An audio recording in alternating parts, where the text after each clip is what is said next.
I did it. You see that? You see that? Do you see it? Hold on. Allow me to show you.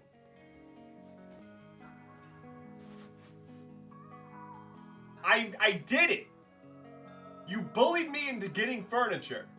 I don't have enough stuff to put in the furniture, so now you gotta send me stuff to my P.O. box so I can display it here. And that's on you. But we do have tax evasion. And a lamp. I'm gonna turn the lamp on. Click. Look at that. They're cozy as fuck. I need to get a different bulb in there. Anyway, I should put a color changing bulb in there. What? Wait. So that we can, that would be fun, wouldn't it? That would be fun. Serenia Nix with the subscribe. Thank you so incredibly much. I will get your role in just a moment. We've got a few other things to go over real quick, including the fact that we've got a friend. We have a dog with us today. So that's very, very good. And I just thought that you all would want to know that. I'm surprised to find that he's not in the bed that I got for him and is instead just on the floor, but it is what it is. So let's go ahead and get the dog cam in the corner there. There we go. I will get to the roll in just a moment. Thank you again, Serenia. The first person to chat today was Eric. Hello. Your prize is a tea and mug reveal. So the mug is the same as before. And the tea this time is still spearmint. But hear me out. Here's the thing. Here's what's hold on. Here's the thing. This is my second cup of tea today. And I'm not trying to like exclude you all from my tea time. It's just that I got all of the teas that I was waiting on getting. I now have like a massive surplus of tea, and I need to get through it. And so I had another tea already. This is now decaffeinated tea, so it's spearmint. So, but that's your prize is a look at that and first sip. Not bad. Hello, random dude 1785. Welcome to chat. Hello, Hardly Mythical. Hello, Flint. How is it going? Hello, Diana. What's up? Hello, Kens. Hello, Selenium Sulfide. Hello, Ellie. What's up? Welcome back. Hello to you as well. How's it going? Nani Fulani. God, what a fun word. What a fun name to say. Thank you for having a fun name to say. Welcome back. Hello. Serenia. Hello. Flyoptic. Hello. Okay. Let's get a roll. Let's get a D20 roll for Serenia. Oh, we stretching. Let me get you your D20 roll, Serenia. Boop. You got an 11. An 11 for you to progress the mini game. Here we go. Bam. Okay. What am I doing? People on TikTok. Hello, people who are watching on TikTok. Welcome. I can see your messages. You're welcome to chill in TikTok. I appreciate the vibes and the hanging out and all that good stuff. If you're interested, I would recommend hopping over to Twitch. It's a lot cozier over there. We've got more of a community going on. It's a great time. So feel free to hang out, but pop over if you wanna catch a chill vibe. Agent AO7, welcome to chat, first of all. But second, says, I wish I enjoyed tea enough to drink regularly. I feel you, and I'm trying to make a change. So I made the change from afternoon coffee to afternoon tea. I have coffee in the morning and then tea in the afternoon, specifically because I'm supposed to reduce my caffeine intake. And I mean, I don't want to, but I kind of have to.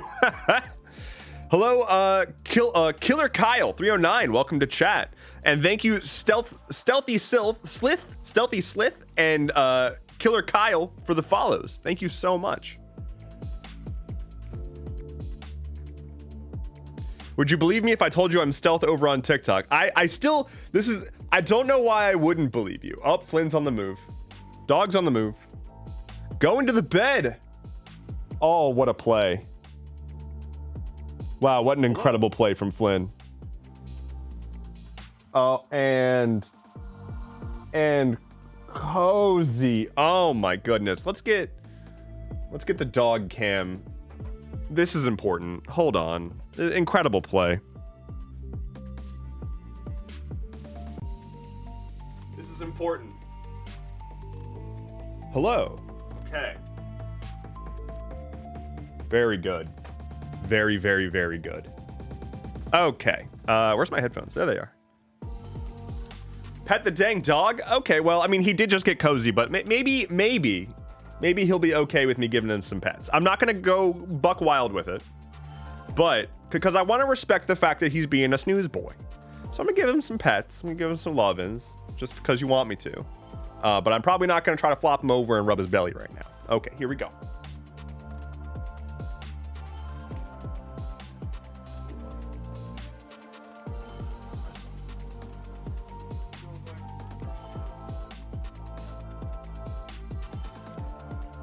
Yeah, he mostly wants to be left alone right now, I think. I'll give him some pets. I'll let him know that chat loves him.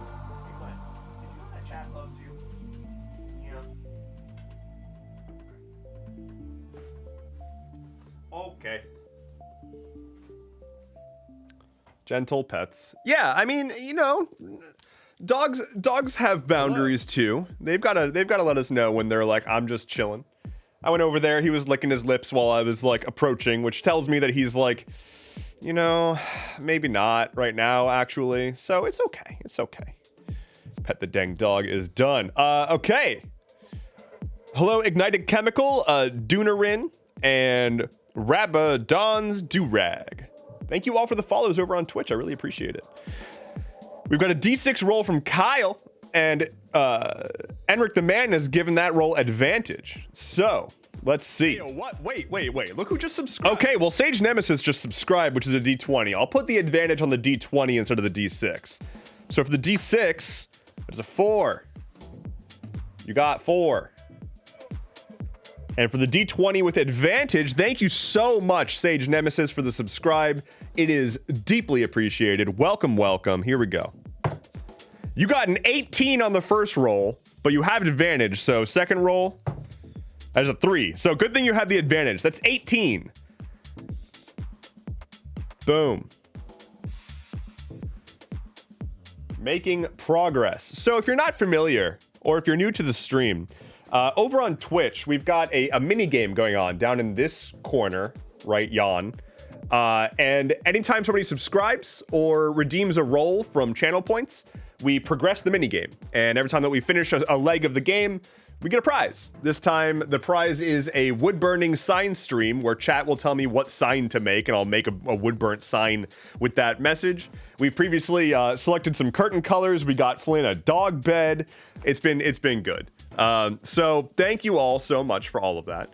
I've got a whole bunch of other stuff that I want to talk about. For example, in addition to the new furniture and lamp, which that's a bright and very discolored whatever, I moved my camera again, and so you can see more. I can be like all the way over here. Isn't that wild? I can be over here, or I can go all the way over here. Ayo, incredible.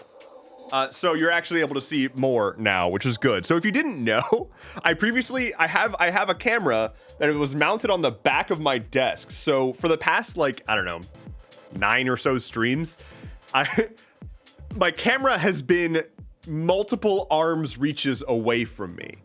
And so looking up from chat to my camera was like such a huge distance. Like my eyes had to change from focusing on my monitor to like looking back. And it was just very bizarre. I had to have the camera zoomed in. It made everything way too cropped in. So now I can actually have some breathing room. Everybody breathe. Everybody take a moment. Please breathe. All right, stop breathing. Stop it. Hold your breath. Keep holding it. Keep holding it. All right, you can stop. Or you can resume breathing. You can resume breathing. It's all good. And even more. Hey, dear viewers, we have brand new emojis, courtesy of Lilith Knox. So if you check out in the old Twitch emoji section, we've got a whole slew of brand new emojis available for your pestering of me. There you go. There's me crying. And we've also got, we've got the classic, we've got the sip, got some trans pride flags in there, got some hype, got the dome in there. Some really good. I'm genuinely like thrilled with how they came out, and Lilith did an incredible job. I'm gonna give them a shout out, actually. Hey, yo, what? Wait. Look who just subscribed. Shout out, Lilith Knox VT. Will that work if they're not here currently? All right, perfect, amazing. Sylvie, 7 months. Have I been doing this that long? What the hell? My goodness. Thank you so much, Sylvie. Let me get you your D20 roll. Sylvie, you got an 8. As an 8. As in 8 is for horses. I don't know. My brain's only like half online today. It's been a morning, y'all. It's been a morning. Not gonna lie, I want a nat 1 for the wall. Let me catch up on chat here, because I have not been reading chat as much as I would like to be reading chat. It's a Flinneman roll. Oh my goodness. Oh, we love Flinneman rolls. Ooh, a hype train is close. My goodness. The king has ascended to his throne. He is a king. He's my little prince. He gets away with murder. This dog. My goodness. He has started doing this thing where if I try to like ignore him while he's just staring at me because he wants me to give him a treat, he'll just creep ever closer until he I'll be like sitting on the couch and he'll just be like right in front of me staring at me, and I'll continue to ignore him and he'll just put his front half up on the couch and like shove his face into my face and like basically make it so I cannot not look at him. And he's like, hello, I would like some peanut butter. Denarin, hi, welcome to chat, as well as Ignited Chemical. EDM and Puppy Dogs, wholesome, welcome. This is a very wholesome stream. Nothing unwholesome has ever happened here, ever. We are family friendly. Go fetch every child in your neighborhood and have them listen to the words that I am saying, because nothing bad can come of that. Tree says, you're such a loving dog dad, Dev. Well, thank you. I really, really care about that animal's well-being. So, probably too much. I think I put his happiness, health, and safety over my own, which is probably not healthy. Sage Nemesis says, I've been subbed for 4 months apparently, but I've never made it to a stream before. Well, I appreciate it. I appreciate the vote of confidence. Paying for a sub without even consuming the content. Ellie says, my husband is in the chat. Hell yeah. I didn't know that Flynn was your husband.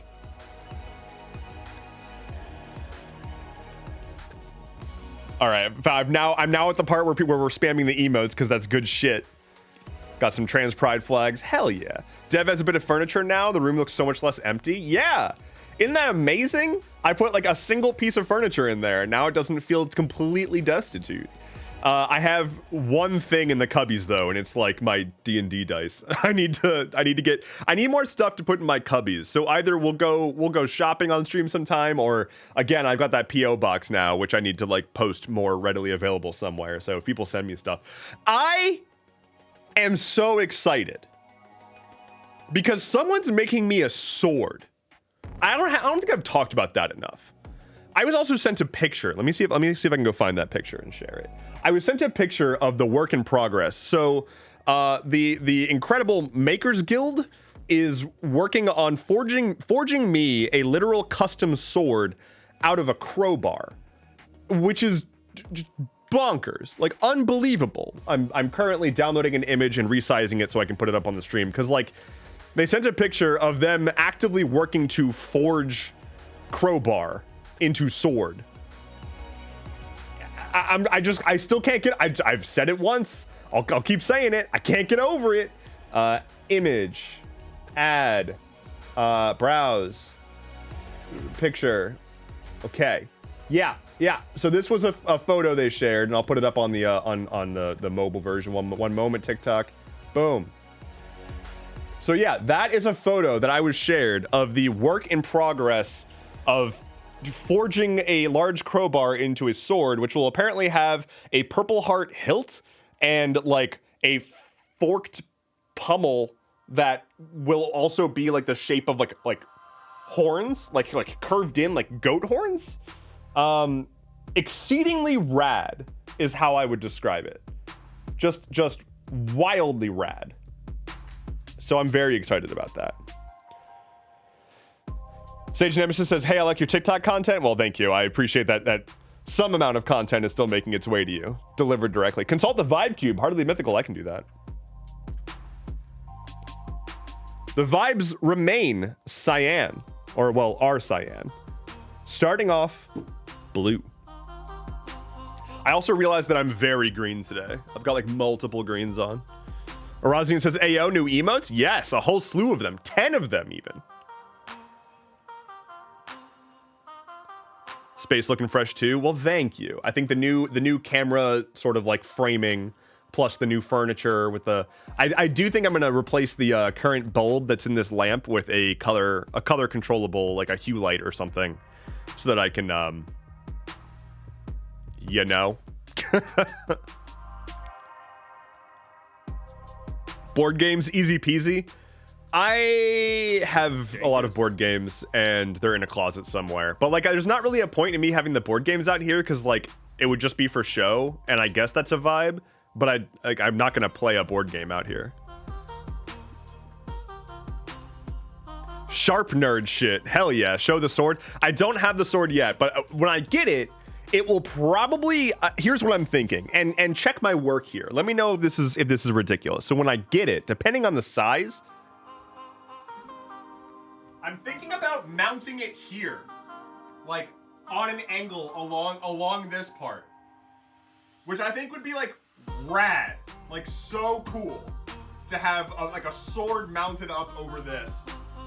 I don't know. That's seems pretty sick to me. Let me know if there's a better spot I should put it, but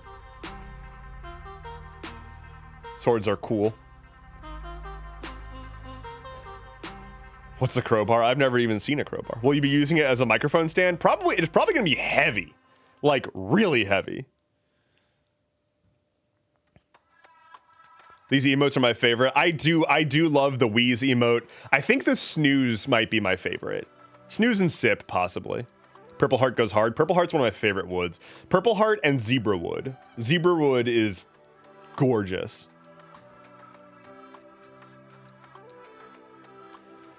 Not gonna lie, I kind of like that, but regular light also hits good sometimes. Fair, because I do have the hue lights in the ceiling, so I could just keep the regular light doing regular light things. That said, even if I do get a hue light, I can still set it to a regular-ish light, and I'm just looking at how much, like, that's a lot brighter than it needs to be. I just want it to be like an accent, so I can at least like dim it and whatnot, you know? Diana says we can sword fight at PAX now. Good, I'm sure they're gonna really appreciate that. Actually, I guess they would. It is PAX, so it is what it is.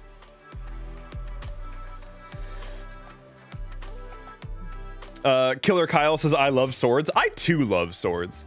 Put it in a stone and use it as a microphone stand. Oh my god, like the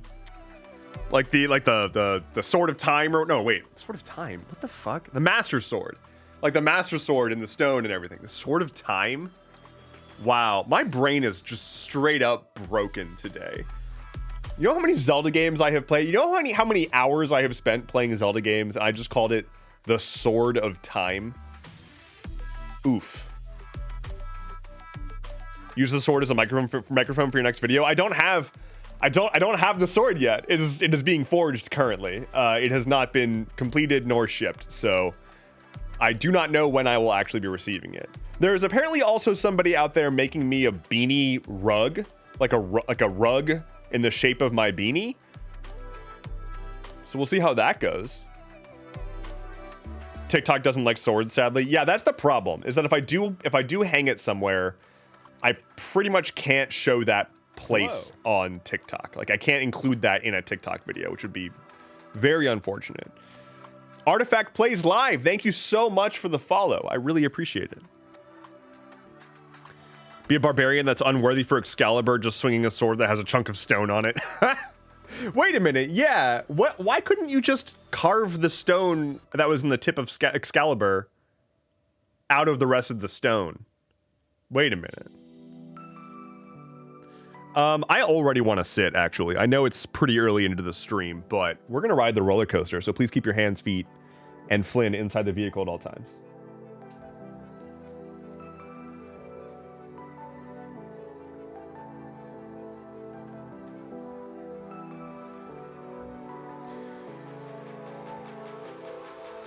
Artifact Plays Live says, hey man, I'm a huge fan of your channel on TikTok. Wanted to drop by and say thank you for the content you create and the way you do it. Thank you so much. I really, really, really do appreciate that. It's incredibly difficult to know when something is being done right versus being done very, very wrong. And what makes it a lot harder to tell if you're doing something correctly on something like TikTok is how TikTok also inherently sometimes just says, hey, fuck this video. It's not going to go anywhere. Regardless of how good it might have been, sometimes TikTok's just like, nope, not this one. And sometimes you put something dumb on TikTok and TikTok's like, this is gas. This is straight fire. And it's like, okay, well, I don't know. I don't know how to read any of these tea leaves. So I really appreciate the feedback. I really do. James Blackwood on TikTok says, love you for your brutally honest news reports.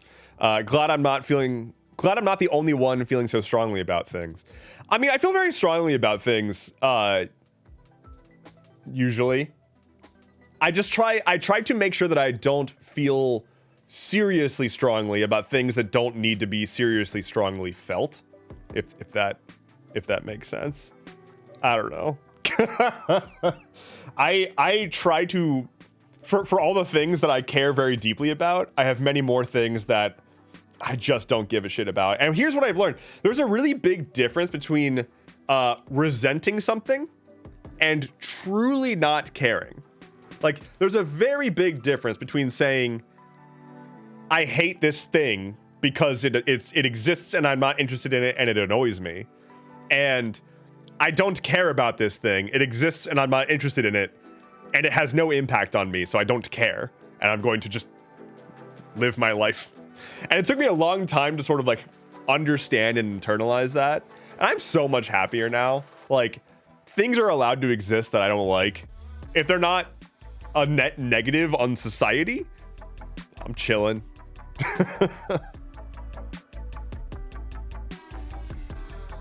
TikTok loves to throw sense to the wind. I posted a meme, 150,000 views. Post game clip, 200 views.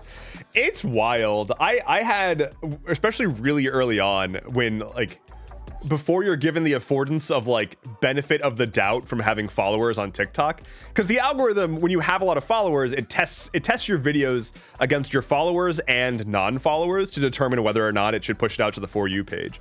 And before you have any followers, it doesn't really have anybody to field test it with, so like your views are just really all over the place.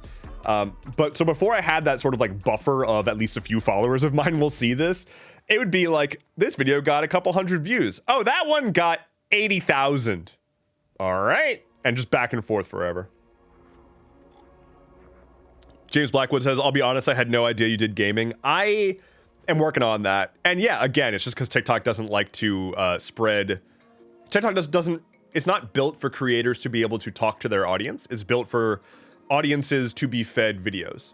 And that makes it very difficult for a creator to then be like, I do other things.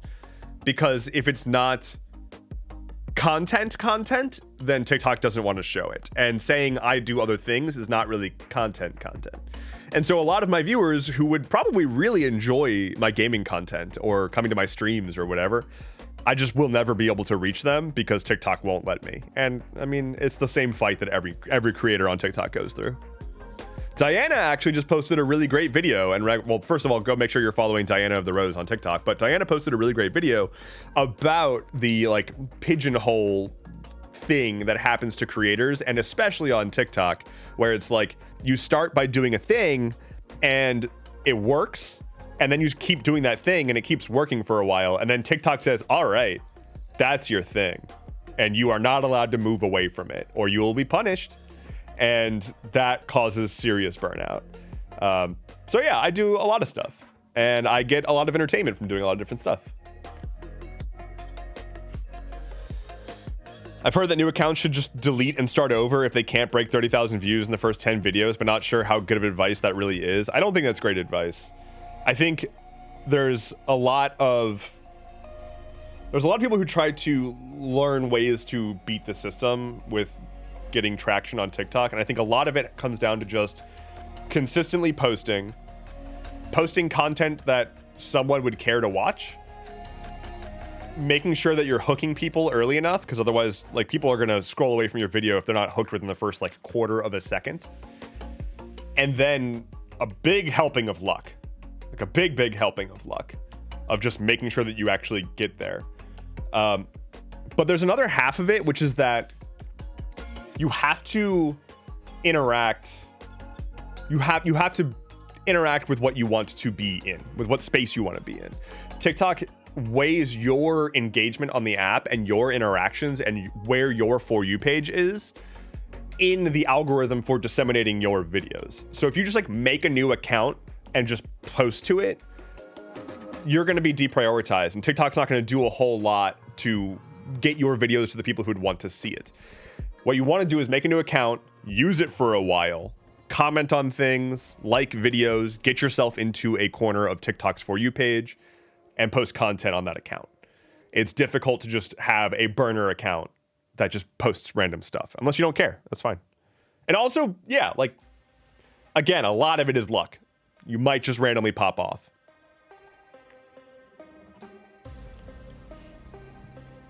TikTok, where we want you to be a cog, not a human. I mean, yeah, it's the same as any other platform. They want to keep people on their platform as long as possible, so that they can serve as many ads or make as many TikTok shop sales as possible. And so content that does not lend itself towards keeping people in the app, keeping people engaged, and keeping people scrolling in the app, they don't want going out there, which is why they don't really prioritize videos saying, hey, check out my other work. And they like deeply punish anything that might have a link in it. If you like mention a website, if you like have a QR code. I got demonetized on a video once because the weather, like, here's the weather gag of that day. The gag was I put up a QR code that linked to the current weather, and it was up there for like a half of a second. It was not me trying to funnel traffic to my personal project, and yet they flagged my video for trying to link people to a QR code or whatever, and I got in trouble for it. It happens. You also aren't allowed to solicit engagement. It was brought to my attention recently by a mutual of mine that there was a account. I've seen stuff like this before, but there was an account of this woman who posted a video saying, hey, I'm in the creator program on TikTok. Everybody engage with this video and share it and watch this video a bunch so I can get a bunch of money from that program and donate it to aid causes in Palestine. And then that video got demonetized and suppressed. And so that creator was like, can you believe this is happening? And I agree that that's stupid and shitty. I agree that it's annoying that TikTok can just do that. It has also happened to me and a bunch of other people because they do explicitly state that you cannot solicit engagement and get money from videos that do so. Even just saying, if you like this content, follow for more, that counts as soliciting engagement for the purposes of the TikTok payout system, and they will demonetize that video. So trying to post a video saying interact with this so I can make a bunch of money to donate to a good cause makes a lot of sense, but they do explicitly ban it, and that's stupid.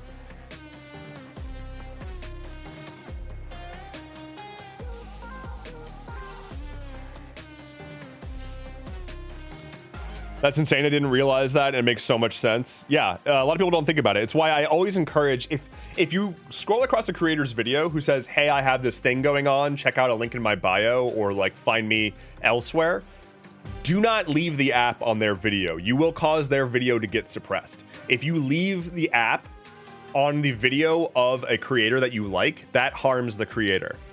Scroll away, scroll through a few more videos before you leave the app, because the app flags when a video causes somebody to leave TikTok and not come back. If a video ends a TikTok session, that dings the video down in the algorithm. It's stupid that we have to learn this and do like warfare versus the algorithm, but it is what it is. Robin says, even if you pop off, it's no guarantee you'll stay hot. I got 80K on a video once and then back to 300 views a video the next week. Yeah, it's really, you just kind of like, it's again, luck of the draw. I see people who pop off with, they are a tiny account, less than 1,000 followers, but they post something that pops off to over 1 million views. That doesn't get you an audience necessarily. That just means that a bunch of people saw that one video, which is very different from having an audience. It's rough.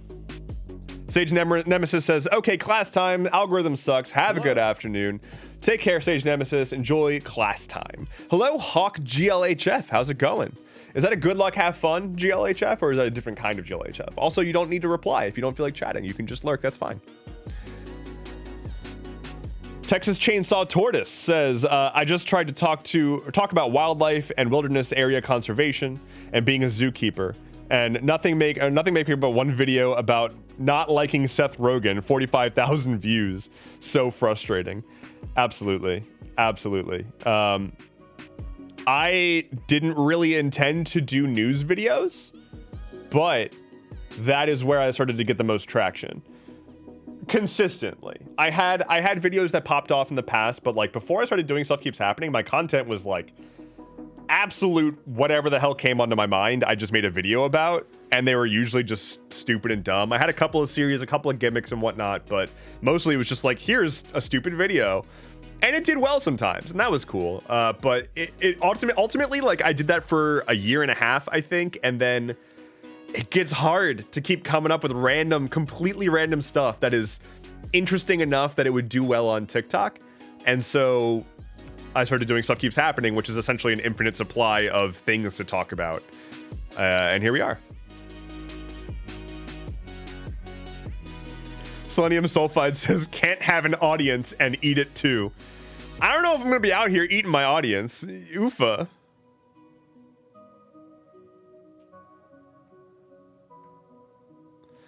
Sylvie says, I don't do much text social media, but Mastodon is dope as hell.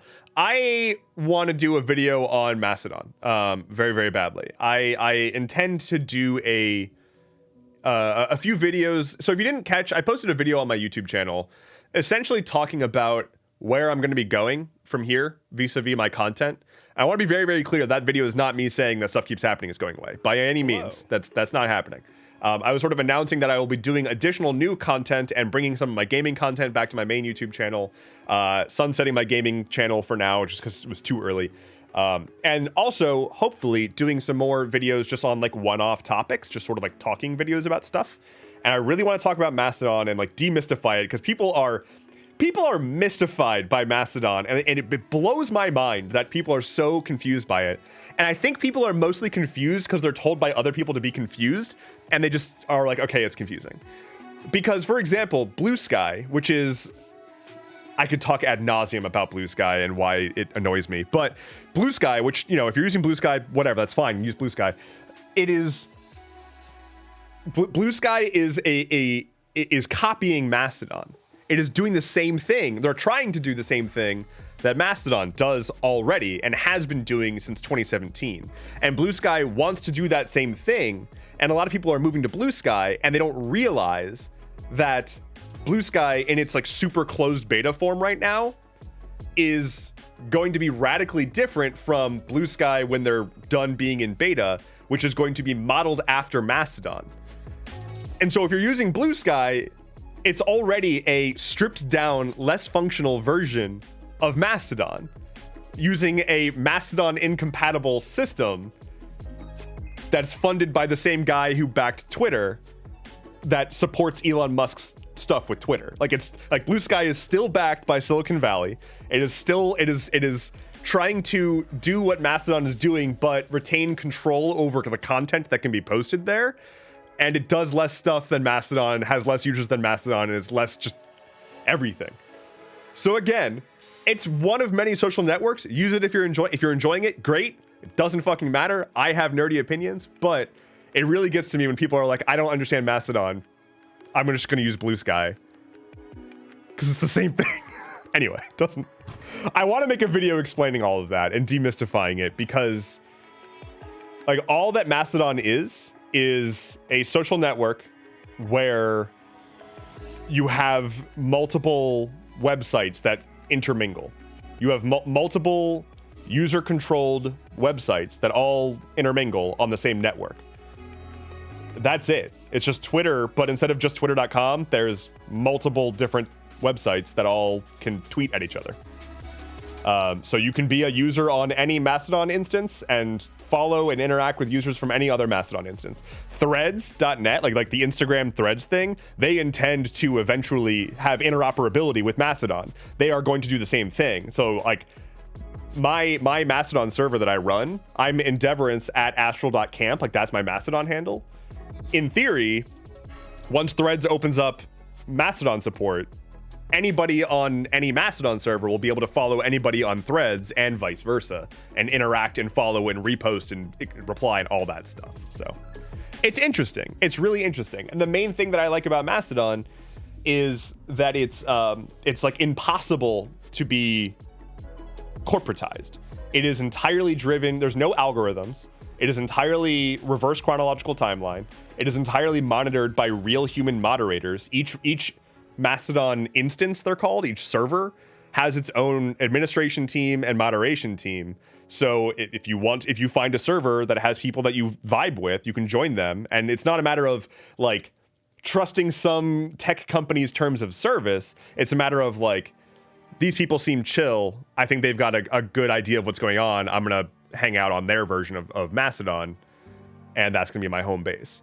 The other thing is that on Mastodon, you can block entire other Mastodon servers. So if there's a server full of Nazis, you can just block it. All of them at once. It rules. Anyway, I'll make an in-depth video about that. I want to talk about Obsidian. I have a handful of things I want to talk about. We've got a D6 roll and a consult the vibe cube. Let's consult the vibe cube. We've shifted to magenta. And so it shall be. And then we've got a D6 roll for Sylvie. Sylvie, that's a 3. That is a 3.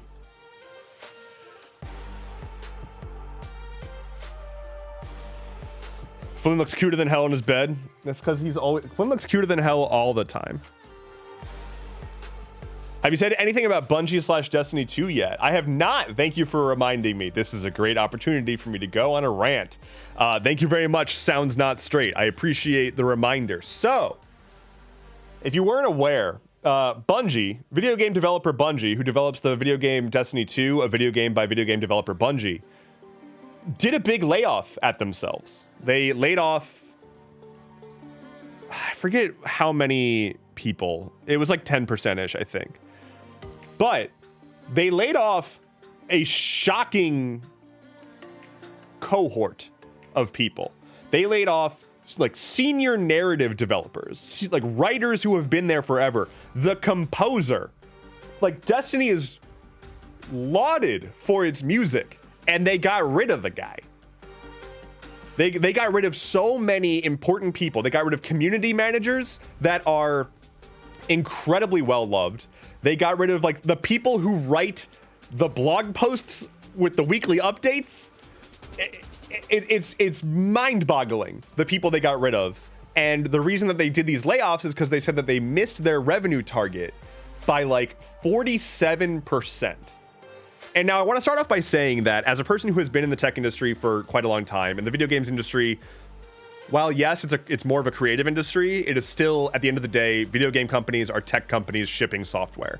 It's a very similar business model. And so in the tech industry in general, especially throughout the pandemic, revenue targets skyrocketed. They were given so many new users. People were turning to video games. People were turning to software online. People were turning to everything on the internet. And so all of these tech companies and all these game companies started seeing this massive influx of users. And they were like, well, if we can keep these patterns going, our revenue should be this high forever, right? We're going to promise our shareholders that we're going to make this much revenue. That's our goal. And then the shareholders were like, I like that. Here's some money. But that didn't work because it turns out that infinite growth is not a thing. And so these tech companies all made these massive revenue goals that there was no way they could possibly reach. Combine that with Lightfall, the most recent expansion in Destiny 2, while it had a pretty big opening like week, it got a ton of sales. The drop off was massive because the expansion itself brought a lot of really good like quality of life improvements, like a really pretty new area. Like the main campaign was very mid, except for like one mission. But it did bring a lot of really good new vibe to the game by streamlining a lot of stuff, addressing a lot of old pain points, and making a few changes that people were saying, like, I'm really tired of how this game is the same thing over and over. And then, yeah, the story sucked. And they were like, hey, thanks for buying the expansion pack. You now need to buy all of the additional seasons for the rest of the year to essentially finish out the story from the expansion pack. And so people were like, nah, actually, I don't feel like having to commit the next year of my life to playing this game to get drip fed a story again, because you've already done that for years now. And like, we want something new. We want a new format. We want new enemies. We want just new anything. We want this game to feel modernized and feel good. And we also want it to stop fucking crashing all the time. But that's not what's happening. At the same time, Bungie also has been raising prices on stuff. They've been putting they've gone back on promises of additional non-paid gear and instead added more paid gear to the paid gear store, which are all cosmetics. It's not like pay to win, but like still, I'm fine with cosmetic shops, but it's getting to the point where unless you're doing something, unless you're purchasing cosmetics, there's really not a point to grinding for gear anymore and like showing it off. Like there's just nothing there anymore. It's like running out of stuff to do and they're not replacing it. So combine the astronomical revenue goals they set themselves up for failure with players getting disillusioned with the game, not really sticking around after the initial hype of the expansion, and you've got a massive revenue miss. And instead of saying, all right, we fucked up, we are going to reassess our revenue goals, we are going to eat crow, and we are going to make this game what it should be, they did a big layoff and then also said we're going to make a better game, but not before also saying that they were going to push out the next expansion by like 4 months, and a recent game announcement, a new game from them, is going to be pushed out an entire year. It's a mess. It was totally avoidable, and it's sad because it's not like the community wasn't screaming about this. The community has been screaming about not being happy for like a year now. And it's also sad because it's not like Destiny is a bad game, and it's not like Bungie isn't able to make it better. It's just executives fucking everything up because they think that they know what's best to make enough money to make the shareholders happy. And at that scale, when you're at the scale of Bungie having been bought by Sony, which is a massive international media conglomerate, and Bungie was purchased for like what, $3 billion? At that scale, you can't afford to make it about the quality of the product anymore. It's not about that. It's about the return on investment. And that return on investment better be great. And that's just heartbreaking because we're all playing games to have escapism and appreciate the work that's gone into it and have fun and enjoy the experience. But it's, again, they're no longer making, the executives aren't seeing it as art. The designers, the writers, the developers, they are seeing it as building something meaningful. Absolutely. And they're trying. But executives don't see it that way. Their job is to see it as a product. Their job is to make it as value extracty as possible. And their job is to report back all the good things they did to make shareholders happy. That is their explicit goal. You are a number to them. They want you to play their game only because then they can report those numbers to their shareholders. It's very disappointing. It is why I also recommend and will frequently talk about how people should pay for software. And like, I know that there's a lot of subscriptions out there. People have subscription fatigue. Absolutely. I encourage you to seek out when possible, and when it's in your budget, software that is being sold, software that is being developed as a premium piece of software first. Because if software is being developed and supported by its own sales, their only incentive is to make the software as good as possible for you, because they won't make money unless they are selling that software to you. If you're using free software, they are likely supporting it by either angel investors who will eventually demand being paid back, or ads, or both. And their goal is to get enough of your attention, harvest enough of your data, sell enough ads to make money off of you. The product isn't the focus. Extracting value is the focus. However, a great example of what I'm talking about here is I recently started using, oh dear. Let me pull up my browser here. This is really interesting, and I think this is a great example. This is not necessarily an endorsement, because I haven't fully formed all of my opinions about this yet, but so far I've been pretty happy, and so I'll just use it as an example. I've been using a search engine called Kagi, as opposed to Google or DuckDuckGo or anything like that. This is a search engine. This is a Google alternative, and it's called Kagi, and it is a paid search engine. So I'm paying a subscription to use this, and what it does in return is they're saying, hey, you pay us to use our service. There are 0 ads. There is 0 tracking, because we don't need to sell ads. And our only goal is to make the best possible search engine that gives you the most relevant results and the most tools to configure and customize the results that you're seeing. And so, like, I'm paying money for a search engine. That seems pretty wild, right? Who does that?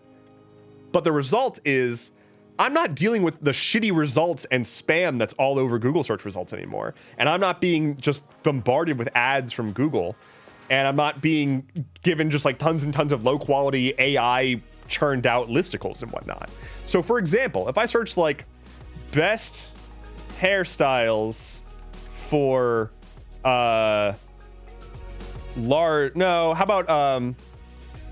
rare dog breeds, right? So here, this is a perfect example.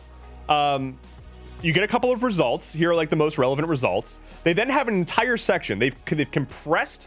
They've identified that these are all listicles. They've literally said, here are some listicles on the subject. So like, here are all the listicles in one place, so that it's not every single search result is being a freaking listicle. It's just, if you want a listicle, here they are. Let's move on. We've got images here, and then here's more real results that aren't just like listicles or whatever. But sometimes you do want a listicle. You can also, like, they've got their own, like, you know, AI powered answer thing.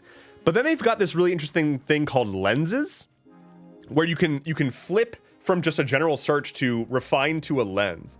So you can choose, like, I want to specifically see this through the lens of world news or academic papers or forums or programmings or PDFs, or you can make your own. So you can actually, so I can say like, superconductive material, right? And I want to learn about academic stuff about superconductive material, so I can use the academic lens. And now it's going to give me only results that are like academic results. And all I had to do was flip a switch and choose a drop-down thing. But you can make your own by going here, and you can make your own lenses by saying, like, describe the lens, how will it render your results, include what domains, exclude what domains, include additional keyboards, like, or keywords, so you can make a thing that basically pre-customizes your search results. And all of this could be a thing in Google, but they don't need to, because they need to just optimize their ad delivery network instead. So I've been very, very happy. You know, you go to the image search results. You just get a lot nicer of image search results. They don't care about trying to like sell you on anything. It's just nice. Everything is well thought out and specifically tailored to try to be a good user experience, because that's how they make money. And so that is an example of what I mean by like, try to find good premium software that supports itself. Obsidian is another example. Obsidian is totally free, but they have a few premium services if you want to pay for them, or you can just buy a Catalyst license, which is essentially just saying, here's some money, thank you for making Obsidian. And they just support themselves off of direct sales. And so Obsidian's only goal is to make the best possible note-taking software. They don't care about harvesting your data. In fact, that's explicitly against their whole goals. I've been talking a lot about premium software. I hope you enjoyed that. Let me catch up on a couple of on some stuff here.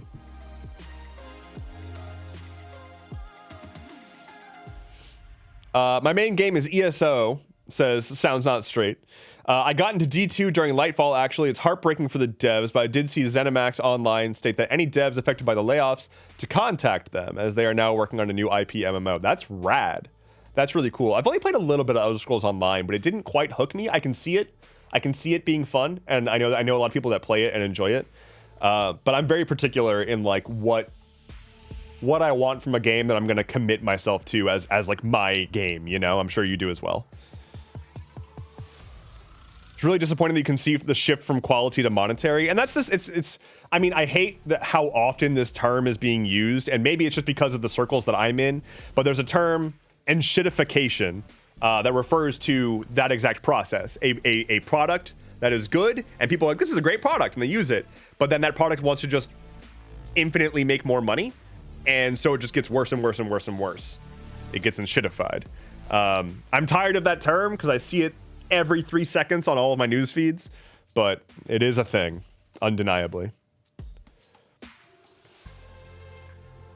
Snake says, I've never heard the term listicle, but I love it. Yeah, they're you know, when you say the 25 hot hairstyles for amorphous blobs, that's a listicle.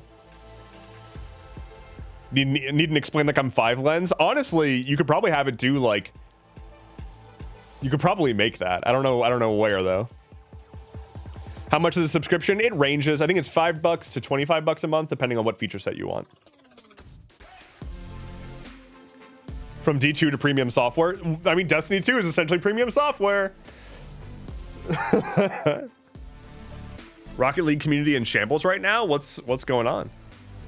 Rainbow colored glasses says, hey, you see what's going on in Tacoma right now? I have not. Is it the protest? The Gaza protest? I think I saw something about that. I've been trying to keep tabs on where all the protests were happening, but there were literally so many protests calling for a ceasefire over the past weekend that I just like could not index them all. The one in DC was massive, like really massive.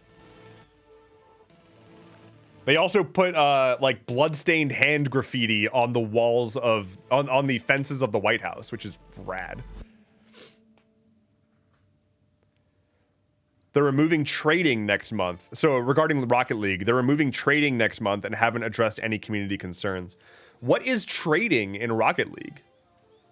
Like trading cosmetics? I didn't even know you could do that. I haven't played Rocket League in like 4 years probably. Were you always able to trade cosmetic? I had no idea you could. I thought it was just a collectible thing. There's a massive trading community. That's really shocking to me. This is genuinely shocking to me. I'm usually fairly tuned in to like online economies. Okay.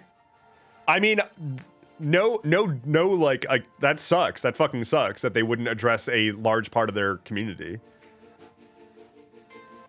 I know a lot of people will like shrug in the face of like digital economies generated by games, but they're like real.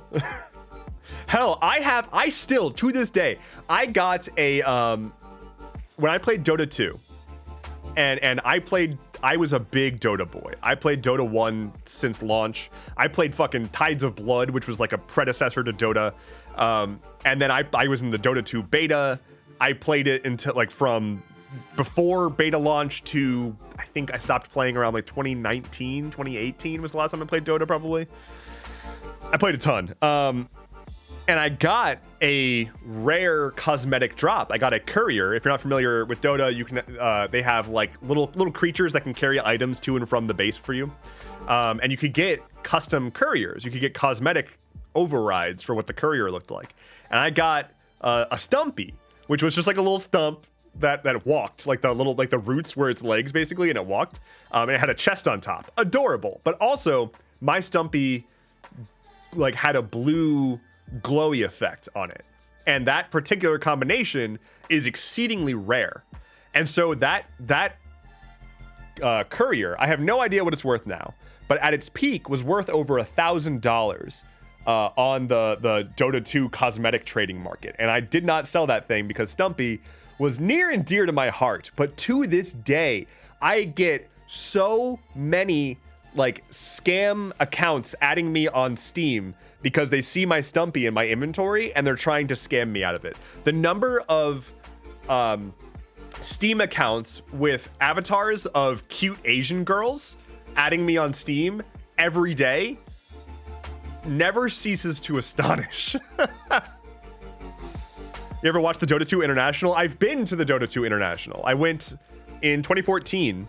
I got VIP tickets, which was rad, and I got to meet all of the people. I have pictures of me and like every Dota pro, which was really, really cool. I also at one point was running an amateur Dota 2 league and was like, I was like shoutcasting it, and I ended up casting the finals with Merlini, which was rad. When I tell you that I was a big, like, Dota 2 was my thing for a while. Like, if you've seen Sir Action Slacks, like, him and I were doing shit together at TI4 before he was ever, like, he now hosts the International, but he went to his first International at TI4 where him and I met up, and he was just like there as a dude. And I met him and his girlfriend, and we got dinner, and it was rad as hell. But yeah, like, dude went from bought his own ticket to TI4 to do like behind the scenes stuff to now being the host of the International. It's rad. And I'm not gonna say he probably remembers me, like he probably knows me, but it's not like him and I are like close best friends and did a ton of content together forever. But he and I were going to do a Dota related news series together before I ever was doing news stuff. We were just going to talk about like what's going on in the esports scene in Dota. And we made a couple of like test episodes that we just never ended up posting. And then he ended up doing a whole bunch of other new stuff. Slacks, what? No, he's one of my favorite humans. He's amazing. He's a great dude. I mean, I haven't really been following his stuff recently because I'm just too busy and I don't have enough time to keep up with everybody, but yeah, I had nothing but excellent things to say about that guy. I got dinner with him, his girlfriend, me, a few of my friends, and it was a very fun time. His girlfriend's hilarious. I don't know if they're still together or not, but at the time, whoever he was with, she was wonderful. It was really great. Really great. Yeah, Dota 2 was my thing for a long time. I sunk too many hours. I got into fucking fights over that game. Like I had friendships that were strained because of that game. It wasn't healthy, actually.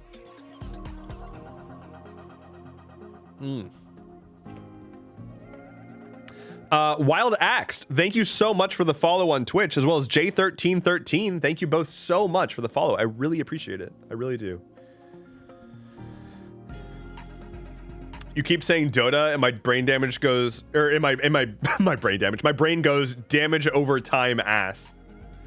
Wait, do you pronounce DOT as in damage over time as dote? I say dot. If you apply a dot to somebody. I hate game mechanic terms and the fact that like, if I said buff placer, would anybody here like have thoughts on what that means? Specifically, like buff placer versus like. Anyway, DOT is still dot. Doe. Dot is dot. Hots are hot. Now I'm just confused. Sounds Not Straight invoked a animated image format, and we've already had that discussion on a previous stream. I'm not opening that particular can of worms again. It is pronounced however you want it to be pronounced. I do not care. I have my opinions. That's one of those, that's a political opinion that I'm perfectly okay with other people having that are different from mine. I had a moment recently where another creator who I am mutuals with and I respect, and this is not I don't think anybody here would know them, but they posted something that I disagreed with. But it wasn't a big deal. Like, it was a thing that I was like, nah. But it wasn't like a human rights violation. And I was so happy. I was so happy that I could see something that they wrote that I didn't agree with, but I was like, but that's fine. Like, that's so refreshing to have a contact say something that's like, not, that ain't it, but I don't hate you for it. It's fine. You're allowed to. That's a perfectly reasonable thing to think, and I'm fine with it. At least you weren't saying something egregious. That happens so often now. The bar is at as long as it's not a human rights violation. Yeah, I mean, that's the problem, is people thinking that politics is whether or not somebody deserves rights. And it's like, that's not really politics, though. That's just being a reasonable human being. It's why, like, I call myself an anarchist, or I'll position myself as anarchist. That is where my ideals lie, is in the space of far left, like anarchism. At the same time, like, I live in reality, and I can't snap my fingers and make my perfect ideals happen. And so, like, we're working in this extraordinarily messy world that has an incredible level of nuance. And what I'm annoyed with is not that there's just no nuance anymore, but that what people think is nuance is actually just excusing being a shitty person, and is not the actual nuance that matters.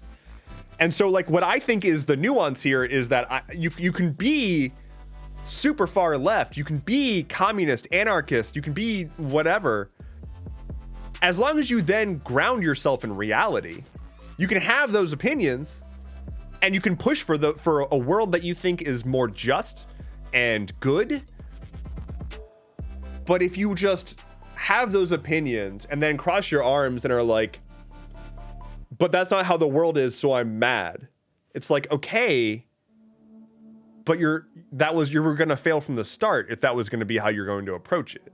Like, you have to accept that the world is how it is, and that the world is unjust, before you can, like if you want to be able to move forward, you know? Like, yeah. I don't know if I'm making any sense right now. It's largely just, I have views that people would probably consider extremist, but those views are guiding principles, not actionable stuff that I think needs to happen this exact second. And I will assess situations as they arise to figure out how best to approach them to maximize the directionality towards my values. Because, like, everything has an impact, you know, however small, it has an impact. And throwing your hands up in the air and saying, I refuse to even engage to begin with, on whatever grounds, I just think is a little silly. Especially there is a very, like, understandable criticism where it's like, don't vote because the state is the enemy or the state is corrupt, and therefore even engaging in the systems of the state is engaging with the corrupt status quo, which is inherently bad faith or inherently a flawed start, and so therefore worthless. And I disagree with that, because I don't think that engaging with mechanisms offered by the state, however... Okay, let me back up. In a perfect world for the state, right? If the state wanted to have total authoritarian control, which is, like, arguably what the state would want, they would not allow voting, and they would not allow any external inputs, but they do. And while it can feel like the voting doesn't do anything, it is also undeniable that the voting does do stuff, because there's a $1 billion industry in voter suppression and voter polling and political research and gerrymandering and all that stuff. That is a massive, massive industry. I know dozens of people whose full-time paychecks come from that. And that wouldn't be happening if it wasn't valuable. But regardless of how actually impactful voting is, I'm not saying that voting is the most impactful thing you can be doing. What I'm saying is the state has a flaw in its logic, which is that it offers voting and it offers external inputs. It doesn't make sense to me to not take advantage of that flaw, especially when it doesn't really affect us that negatively. Going to vote every once in a while is just such a not big deal. Like, it's so not a big deal. And is a tool in your arsenal of things that you can use to coerce the state towards the direction you want it to go, or install harm prevention, or ideally force the state's hand to help make it better to extract value out of the understood to be corrupt system for the common people, to better position ourselves to make larger demands. Whether or not we're able to extract that value doesn't change the fact that we need to eventually make larger demands. But if we can get that value, great, because otherwise the people who are going to get all that value are just the ultra rich already. So we might as well try to force the state to pretend to look good and give us some more money. You know, that's why, like, when people are when I advocate for UBI and people push back saying, like, you just want people to be more dependent on the government, I'm like, no, I just want people to have money. And if we can extract that money from the government, great. And if more people have their basic needs met, then we have more people who are capable of forcing change. That's what I have to say about that. I don't know how I got there, but I'm gonna sip now. I just spilled water all over myself. All over myself. Reading chat.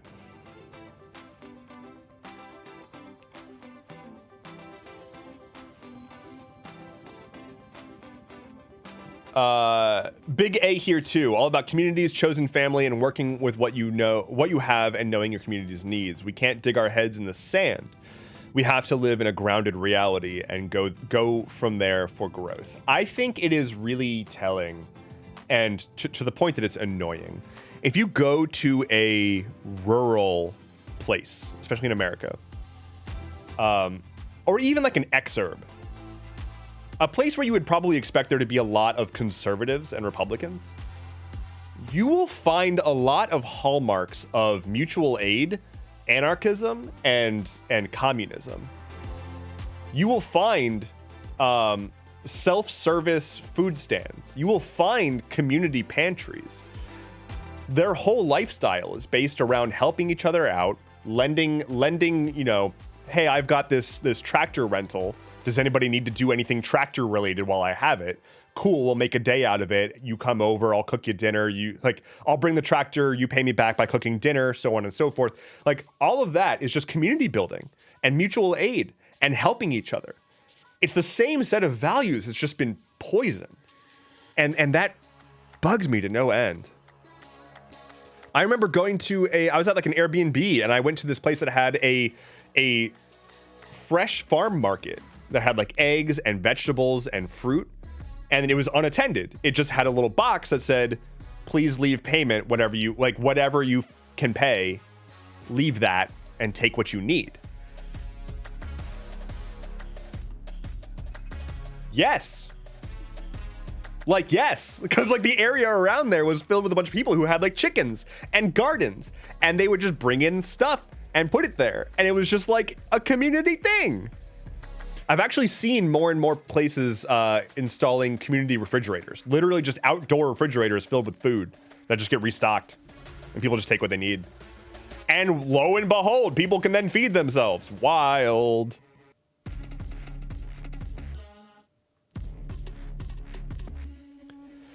Sounds Out Trade says, UBI has already been proven to benefit capitalism, so I'm surprised that people buck against it so hard. I mean, I don't know if it improves capitalism. It improves the quality of life under capitalism to a degree. But ultimately, like, yeah, that money would essentially just make its way back into the pockets of the owning class. But the idea is relief. And I don't think that UBI, like, UBI isn't a end goal. It is a intermediary step. And it's essentially just, like, if we can't agree on universal healthcare and universal childcare and food security as a right and housing security as a right, if we can't get people on board with that, instead it should just, and people are all like, oh, personal responsibility, individual responsibility. Instead, it's just like, okay, cool. What if we just gave everybody money then? You can do whatever the fuck you want with it. I saw somebody... I get so many conservatives on my Instagram posts, and they always try to have these big brain takes. And one conservative was like, if the government starts giving me UBI, I'm just going to use it to buy bullets and guns. And somebody replied being like, okay, that's the point. Like, you're not, like, yes, that's what you, of course. Like, yeah, you just said if I got money from UBI, I would use it to purchase things I want. No one's mad at you. Like, yes. It hurt itself in confusion. Agent AO7 says that I've been saying UBI is this. I've been saying for years that UBI is a step, not a goal. Yeah. I'm gonna be right back, y'all. I need to go take a quick break-arino. And we also just first I'm gonna put on the next playlist. We got to do a poll. Hey, if you're idling, it's poll time. Switch to my tab. Hello. Everybody say hi. Please wave. We're going to do a poll because Cat JPEG PS says, do you only read Twitch chat? Does that answer your question? Over on TikTok. Yeah, I can read TikTok chat, but it's just a lot easier if people move over to Twitch. There's a lot more going on Twitch. Okay, next playlist poll. The options are synthwave, digital vibes, and jangly vibes. Start poll. I have started the poll. You may now vote on what kind of music we should be playing next. Synthwave, digital vibes, or jangly vibes. Lexi Jexy says, hello, I am working but here. Yeah, there's no need. I want to be clear that I appreciate anybody who's hanging out. If you're just lurking, by all means, feel free to lurk as long as you'd like. I really do. I'm here to be noise for you. And if you're able to chat, you're able to chat. Otherwise, no concerns. Ow. My arm. Bubble says, I just noticed the furniture. It's really coming along. Diana would be so proud of you. Diana would never be proud of me. Diana would, or at least she would never admit it. I think I would have to have like a whole interior design team come in here and doctor this place up before Diana would admit that she's proud. Diana says, I am proud. This is the best day of my life. I'm so happy. Thank you, Diana. I finally made you proud. I finally made somebody proud. Jangly Vibes won. I'm going to throw on some Jangly Vibes. I'm going to be right back. And when I get back, I might play some Palia. Probably going to play some Palia. Anyway. Here's some Jangly Vibes. I'll see you all very soon. Folks watching on TikTok, I'm going to bring the TikTok stream down because I'm going to be bringing it back up when I switch over to Palia. Which is a game. I'm going to bring it back up as a gaming stream. So I'll be back on TikTok in just a few minutes. Thanks for hanging out. All right. Well, now that those TikTok jabronis are out, I'm going to be right back still. The lamp in tax evasion does wonders. Should I get a... Thank you, Nolly53, for switching from TikTok. Thank you. Should I get a like UV lamp to make tax evasion happier? I'm supposed to step away. Okay, hold on. I should. Yes, whatever it is. Okay, cool. Be right back.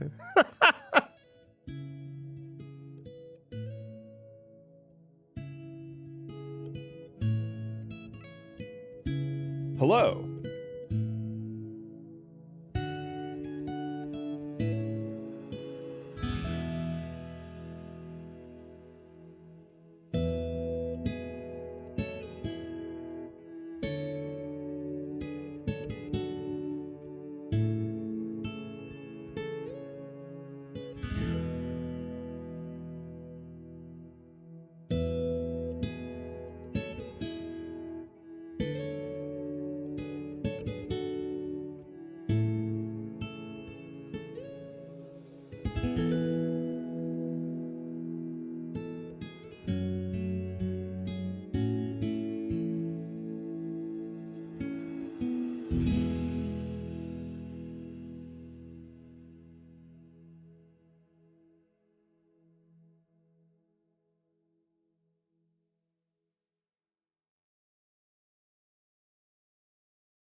I'm back.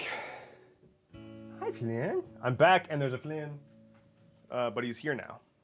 He's flexing on me. I'm getting flexed on. What's going on, bud? Where you going? Where you going? What you doing under there, huh? What you doing? Okay. Well, I'm just gonna point this back at your bed. Hopefully, you just get cozy again. What you doing? Oh, flop. All right. How's everybody doing? Are we feeling good? Everybody got your tea? I can't be the only one drinking tea still at this point. Like, come on. Someone else has to have tea as well. So why shouldn't I get a UV lamp for plant? Like, doesn't that help plant? Because I've got the blackout curtains now. So, you know, UV can sunburn plant. Did you all see? Holy God, did you see? Okay, before we jump into Palea, I've got one like newsy story for you. Oh my God, this is hysterical. This is so funny. I mean, it's human suffering, but it's still pretty funny. Hold on. Oh my God. It's funny because it's human suffering, but it's crypto bros. So, Bored Ape NFT event attendees report severe eye burn. So there was some party, there was some event put on by the Bored Ape Yacht Club NFT group. And at the event, whoever like did the writing or not the lighting and whatnot for the event, I guess used UV lights, and everyone's now like going to the hospital because people in the audience are like sunburnt, their eyes are burnt, they're like a whole bunch of people waking up. Anyone else's eyes burning from, look at this Bored Ape guy with the freaking MAGA hat. Anyone else's eyes burning from last night woke up at 3 a.m. with extreme pain and ended up in the ER. I saw a couple of reports just trying to figure out if there was a common thread. Here's another person with their hospital bill. Free consultation. Oh, very good. 30 hours since I woke up with severe eye burn. I visited the emergency hospital eye clinic and spent 6 hours there. Posting that my friend is suffering from the same issue and they realized they need medical attention ASAP. A bunch of people had their eyes burnt and their skin burnt from a Bored Ape NFT event. I don't know what else to say. I hope that Ape Fest 2024 is a better experience for you all. Let's play some Palea. The Schadenfreude is strong. It really is. I'm sure they can pay the hospital bills with that picture of an ape in a Christmas hat smoking a pipe. I swear it's worth a lot of money. I saw that something like 85% of all NFTs are now literally worthless, like literally worth zero. I mean, they were always literally worthless, but now their actual market value on their crypto chain or whatever is like less than a penny, including like ones that were worth millions in huge air quotes. Palea launcher, play. Let me go back live on Twitch. Gaming. Palea, are you in the thing yet? Nope. Other. Okay. Go live.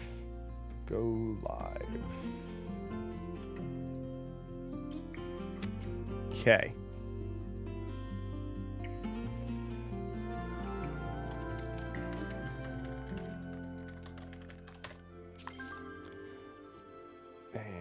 Game. I need to turn off the music in the game. Oh, I need to change my stream info over on Twitch as well. So I will do that. Okay, edit stream info.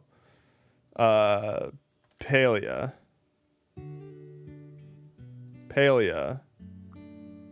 Oh my God, it's so laggy. Please. Okay. No, I didn't want to do that at all. What? Stop it. Twitch, please. Drop my graphics quality down. Oh my goodness.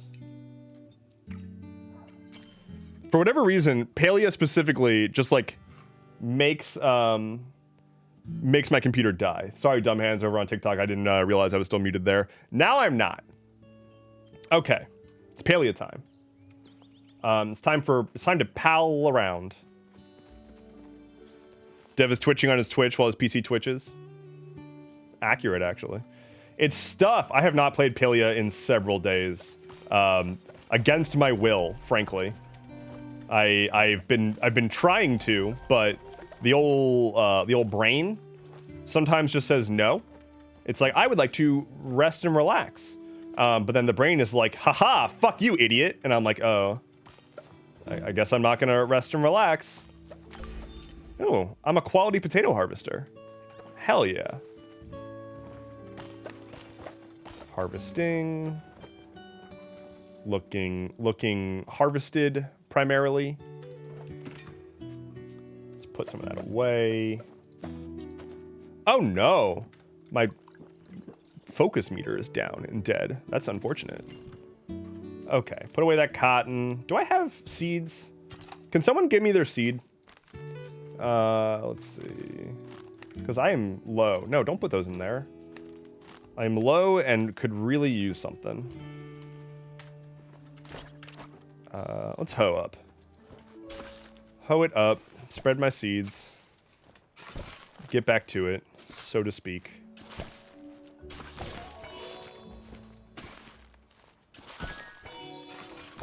Plant fiber. We love plant fiber here.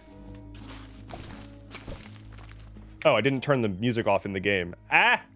I'm like, why is there double music happening? Resume. Yeah, I need to do some interior decoration today. So we'll probably be doing, I mean, now that I got the thirst for blood, you know, like now that I've got my furniture back there, I've got blood in the water of interior decoration. So now in Palia, I need to flesh out my interior because it is not decorated at all. It is in fact quite horrific. It's basically a dungeon. I should make a dungeon house. Let's just strike that one from the record, actually, I think. Diana says, I don't remember Marie Kondo talking about blood in the water. Well, that's because I watch Marie Condor. Very different person, and is actually a condor. A what house? Don't worry about it. No, don't worry about it. I didn't say anything. You said something. Y'all ever see one of my favorite Reddit? I mean, like, I start very few sentences with one of my favorite and then the word Reddit. But one of my favorite Reddit threads, it was on the I don't remember what subreddit it was in, but it got cross-posted to Title Gore, the like subreddit for just like people who have just terrible titles for their threads, because the title was, do you prefer sex with or without a condor? Just a very good typo. Hey, what? Wait, look who just subscribed. Milo with the subscribe. Thank you so very much. And Strange Exchange, thank you for the follow. Milo, let me get you your D20 roll for that subscribe. Thank you so much. All right. Oh no, Milo! Oh no! You got the crit one. You got the crit one. I gotta add you to the Oh no! I gotta add you to the wall of shame. You're in good company though. You're in good company, Milo. All right, go down here. Wait for everything to load. Edit panels. Scroll down. Milo 10. Save. You are now forever ensconced on the wall of shame. Congrats on your crit one, but you still get progress. Boop. All right. Over on TikTok, Jonesy says, has Palia been released or is this beta? This is an open beta, so anybody is allowed to just sign up. It's free. You can just sign up on Palia, on like Palia's website, and download it. So open beta, sort of in between. What am I doing? Production. Seizing the means therein. What kind of jam should I make? Hey squad, what kind of jam should I make? We're looking at, the options are onion, tomato, or spicy pepper jam. Ayo? Spicy pepper jam? Should we? Are we really willing to like brave that? Ooh. Pine cone jam? All right, spicy pepper jam it is. And we got pickled tomatoes? Oh my goodness. I guess it's gonna be pickled peppers, huh? Last night, I went to a ramen place and I got crab rangoon as my appetizer, which their crab rangoon is ridiculously good. Like it's actually handmade, like real actual stuff inside. And It is served with a sweet jalapeno jam. Oh my God, it is so good. I dipped everything that I could into that. I finished all of the crab rangoon. I also got chicken katsu as like a second appetizer. I dipped all of that into the jalapeno jam. Oh my God. Oh my God, it was so good. Wowzers. Also, I ordered, I love sake, right? And so I ordered some sake, and the waiter, so I ordered the sake first, and then I ordered my ramen. And the waiter was like, we're all out of that, actually. And I was like, ramen? Like, I'm at a ramen shop. You're all out of ramen? But what he meant was that they were all out of the sake I ordered, so I had to get a different one, which ended up being way boozier than I expected. It was like 25% ABV. Oops. I love sake so much. Holy shit. Oh my God. Storm Yamato says, I was just scrolling by and you're talking about delicious food. I mean, yeah. Dinah says, crab rangoons are the best. It's so good. I mean, even bad crab rangoon is still fucking great. Like the cheap stuff. JohnMan30, thank you so much for the follow. I really appreciate it.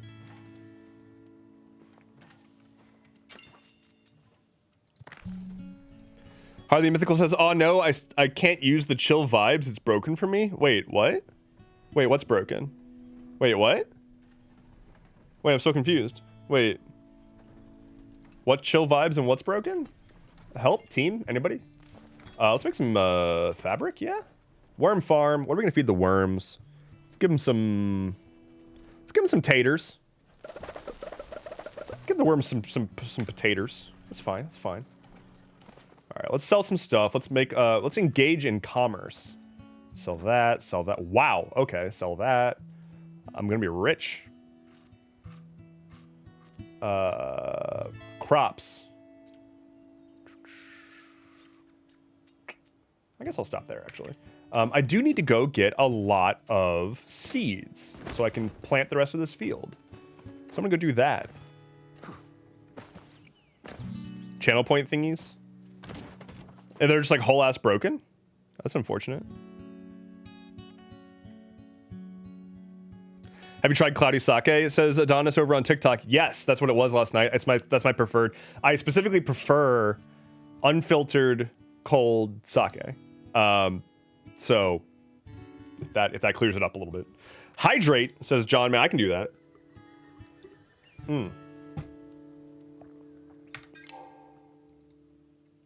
Nasty Creep says I couldn't share my resub for some reason. Well, that won't stand for me. Let's get you a D20 because I know that you are subbed and I very much appreciate it. Here's your D20. That is a 4 for progress. Kind of rolling low today. Everybody wants to talk to me. All right, that's fine. I'll go talk to some people. Where are you at, Auni? What are you up to? What are you doing? How you be? Lexi Jexi says, I ain't eaten yet today, and now I'm hungry. Would it help if I also told you that I'm going to be getting Ethiopian food for dinner? Does that help? Does that make it any easier for you? Because I'm getting Ethiopian food for dinner, and I'm very excited about that.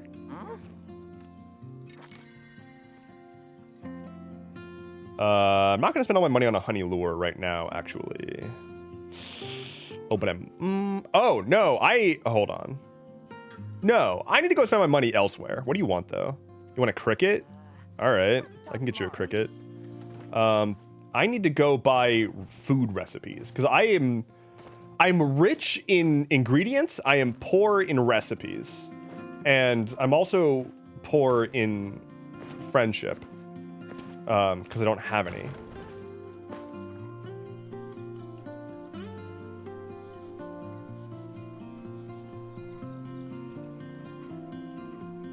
So I'm gonna go buy some digital recipes. And that should be good. Where is digital recipe boy?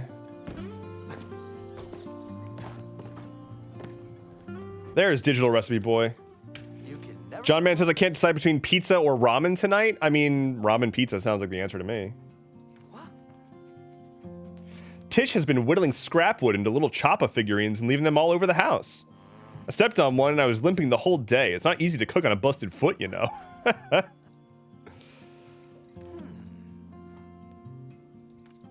All right, give me, okay, cooking store, recipes.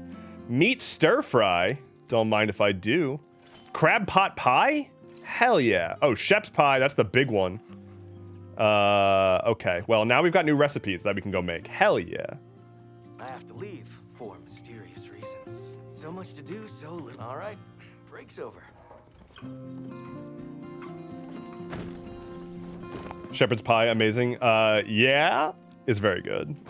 It's also one of the more complex recipes, I think. I love shepherd's pie.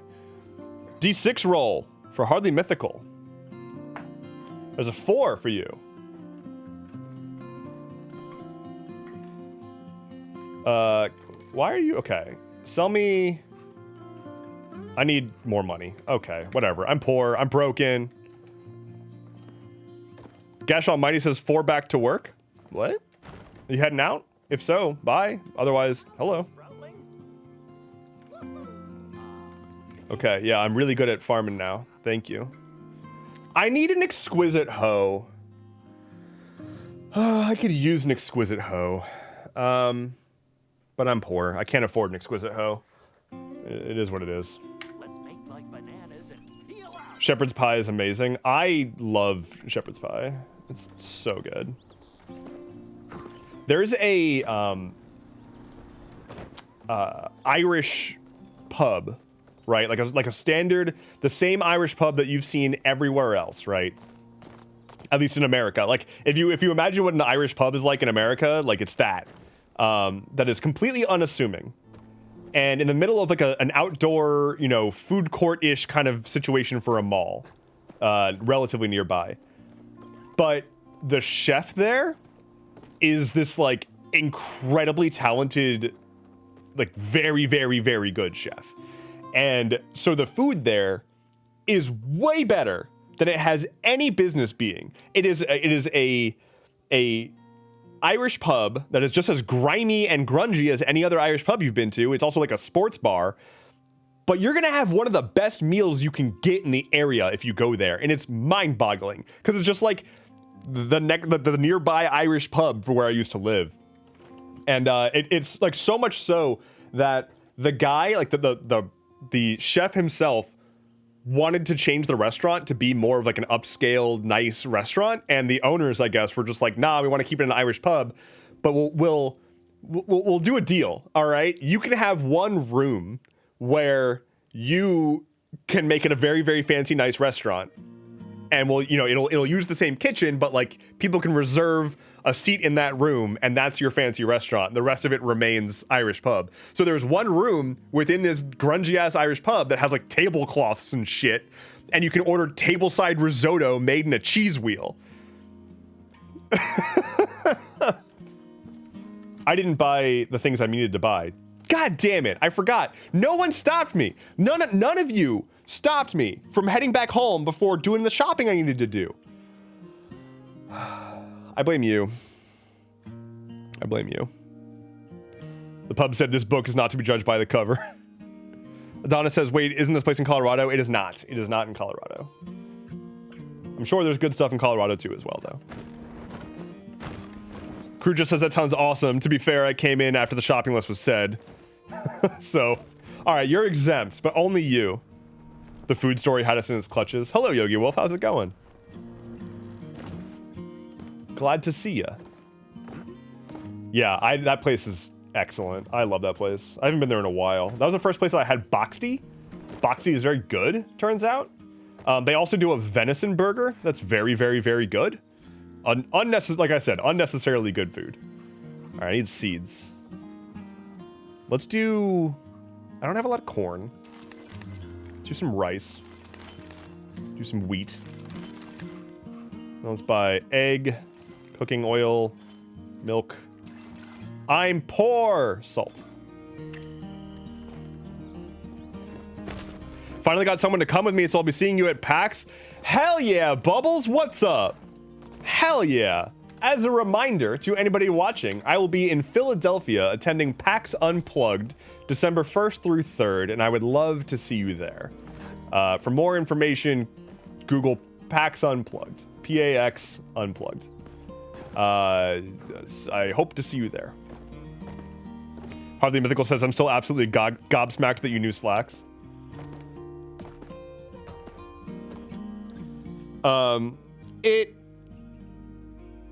So for one, I would say he wouldn't know me as Endeavorance.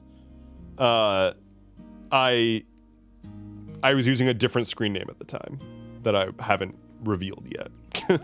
Because it's fine. It's just there was nothing to hide. I would just rather not. It would dox me basically if I revealed my former username. Wish we can go, but New Zealand is a bit far away. Well, you better get swimming. Dead name, basically. Nothing to hide, but nothing to share. Yeah, it's just like I was on the internet for a long time before doing content creation. And so like this username, this handle, everything that I've got under Endeavorance is all specifically separate from all the stuff I used to do just because like I wanted a fresh start. I wanted some pseudo anonymity, so on and so forth. So I just like haven't really talked about my former handles.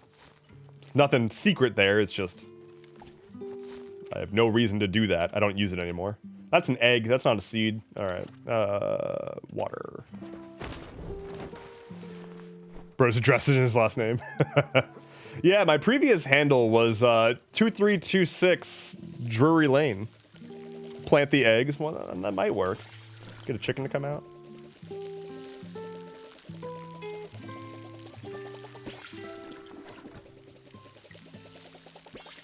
Hello. Aaron Glows, thank you so much for the follow. Incredible play.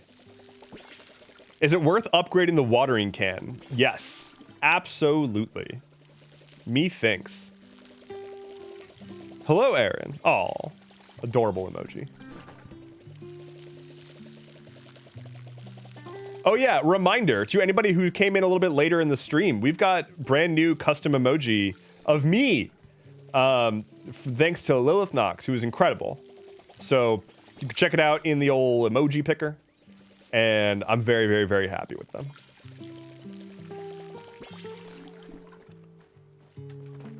I did have to sacrifice some of the old ones that were like pictures of my face, though. But not all of them. Because Twitch does not give you a whole lot of slots. All right, let's make a thing. Yeah? What do I need for Shep's Pie? I think that's a... Yes. Oh, okay. Oh, wait, no, I don't have butter? I'm going to request butter. Somebody give me butter. Damn it, I don't have butter. Oh. And I'm poor. I'm so poor. Butter Dev's bread. Somebody butter my bread, please. Wish I could make butter. All right, in the meantime, I'm going to stack a bunch of chests on top of each other and make a staircase. Chest, chest, chest. Chest, chest, chest, chest. I think that's all my chests. Okay. Staircase time. Boop. Boop. Boop. Do you like my boops? I think I'm doing a good job. Probably putting this too far out, but oh well.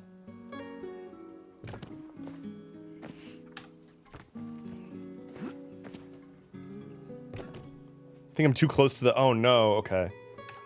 Oh well, we'll make it work.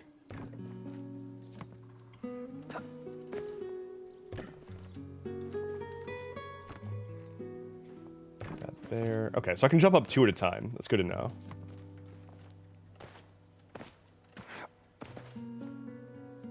One, 2, 1. Oh, I'm out of chest. Oh no, I'm not. Okay. Do that. Okay, so we've got 2. Oh my god. Getting there. Very close. I gotta pull this back a bit, though. This is important. This is important gameplay stuff.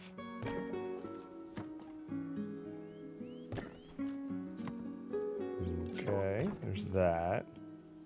Move all this. Very good. Oh, no, that simply cannot do.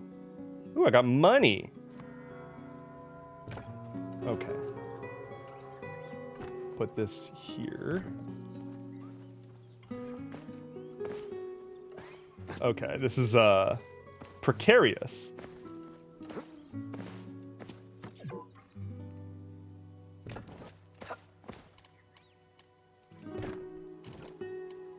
What? Pick that up. No, stop it. Why am I getting a call from Brandon, Florida? Who the hell is Brandon? Why is he in Florida? And why is he calling me? Get out of here, Brandon. No one wants you. I thought we made that clear. Can we get some hate in chat for Brandon? Sorry, actually, I scratched that. Last time I said that and made that joke, TikTok tried to ban me, so... But still, I mean, we all agree, we know. I'm on the roof. All right, mission accomplished. It's important to be able to get on the roof because... Trust me. Get it together, Brandon.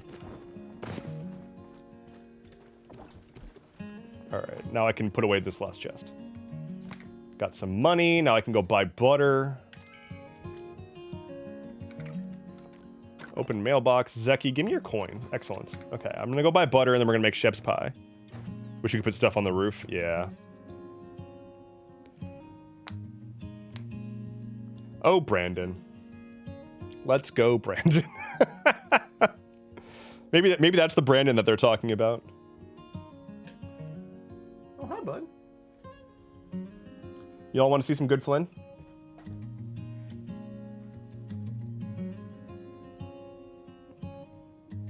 Just sort of the back half.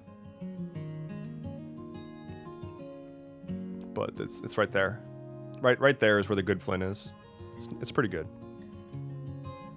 Are you a good boy? Yeah. Yeah, you're a good boy. I think we can all agree. The verdict is in. He's a good boy. He wants to be closer to me. He gets grumpy when he gets disturbed while he's sleeping. He does get a little grumpo. Especially at night. If he's trying to snooze and like he'll be like laying on the bed with me at night before falling asleep, and he'll be like snoozing, and I'll just like shift a little bit, and yeah, there it is. There it is. Violation warning. Your live was flagged for harassment and bullying. Repeated violations could result in your live being discontinued, says Twitch. Sorry, Brandon. I didn't mean it, Brandon from Florida. I'm sorry.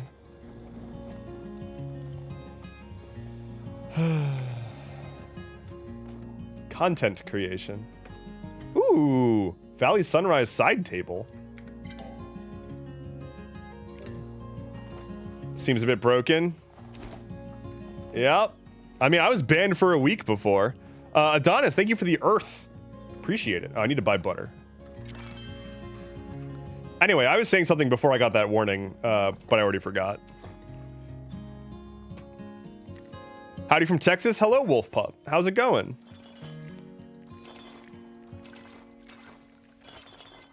Sugar. Okay. Let's get some more seeds, too. Get onion. I remain an onion lord. It's going home from work now? Well, welcome home. Welcome home from work. A D6 roll from Hardly Mythical. I can do that. 4. The results was a 4. Making our way towards the wood burning sign. Or the wood burnt sign, rather. Country roads. Take me home. Hey, yo.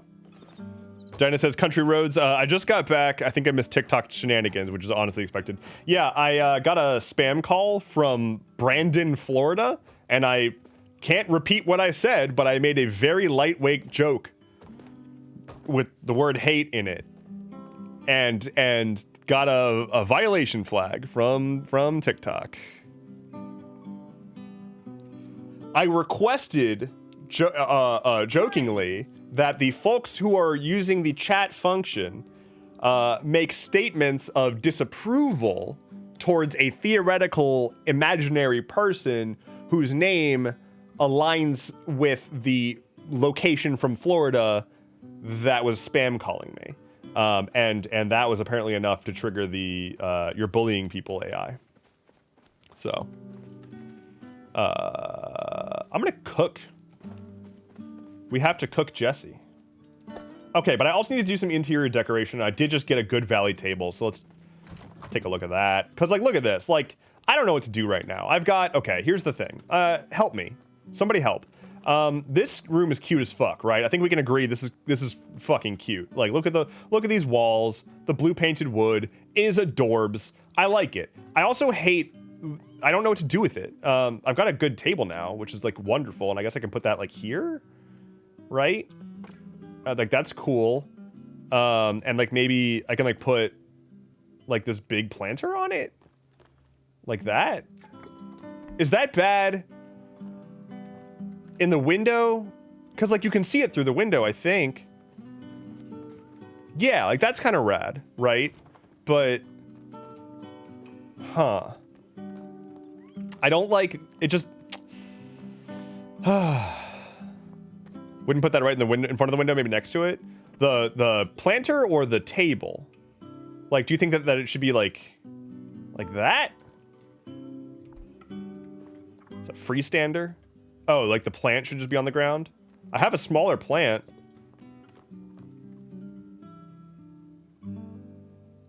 Do like that? Put that there? And put this just like sort of there, maybe? Room's too big, needs to be sectioned off visually. I can try to get some kind of divider. Because, like, the main thing, and I've always struggled with this in Animal Crossing as well. And I actually, Simone?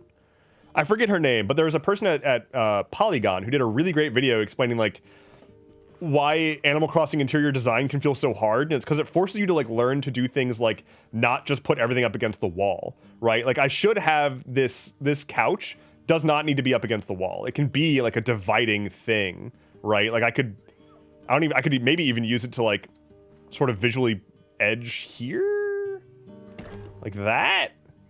Almost. I kind of hate that, but you know what I mean? Like you don't need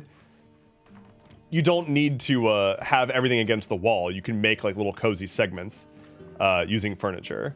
And I'm terrible about that because I just put everything up against the wall. Yeah, I do love visually edging. I realized right as I said that I said edging, and it is what it is. I don't regret it, but, you know, clip it, I guess. I recommend viewing houses, replicating stuff you like, and your own voice will come. I've seen some incredible houses in this game. Some of the people who got me into this game have been playing for much, much longer than me, and they have massive houses that are just so dense with detail, and it's truly amazing. Let's make some shepherd's pie. Use quality ingredients. All right. This shit's stressful. Y'all ready? I'm gonna need your support and guidance through this as we make shepherd's pie. I've got 2 minutes and 40 seconds to make this. This pie might look simple, but it's anything but. Packed with juicy choppa meat and the savory mix of seasoned vegetables. This bad boy is an explosion of flavor in each bite. Here we go. Make. Oh my God, there's so many things need prepping. All right, prep. Chop some carrots. Okay.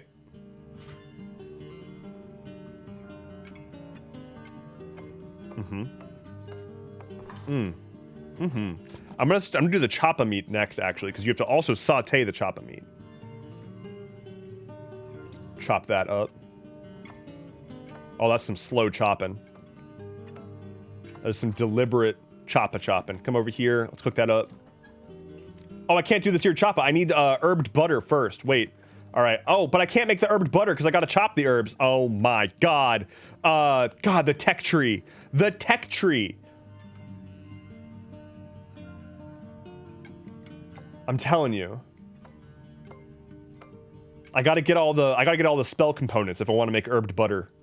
All right, let's chop some spice sprouts.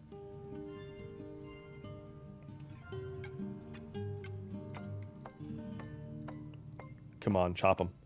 Oh, that's good spice sprouts. All right, I'm already here. I might as well finish chopping. Let's get the corn kernels. It's important. Okay. Okay. All right, chopping is done. I think we can now make herb butter. What's our time looking like? We got 1 minute and 18 seconds. We got to make some herb butter. Get that going. Mix this up. It's important to put the herb in the butter. That's how you get the herb butter. That's just some advice from me to you. Gonna sear that choppa. That's not a euphemism. And flip. Oh, what a good flip. All right, let's gonna get that off the oven. Turn off. Oh no, that's a light. Okay, come over here.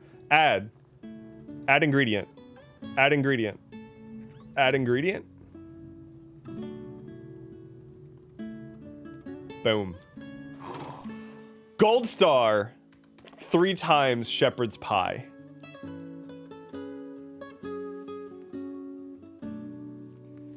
God.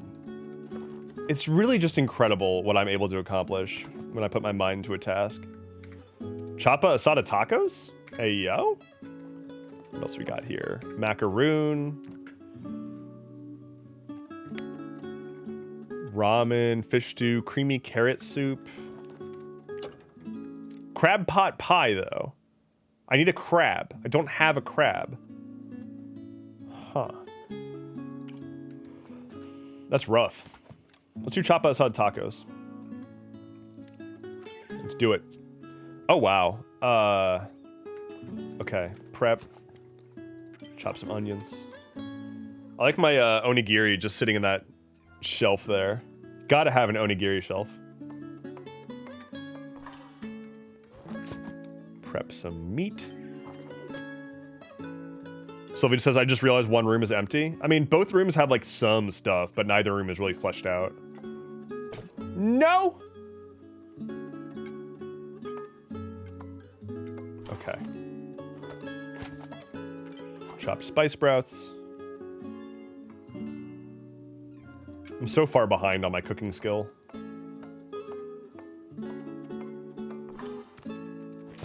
Make cornmeal.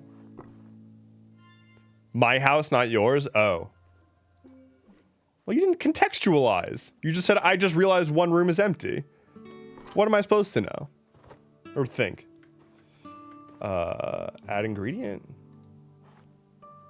Add ingredient. Herbed butter again. How do I find the green screen clips on Discord? They are in the announcements channel. There is a download link in there. Cook that seared choppa. Mmm.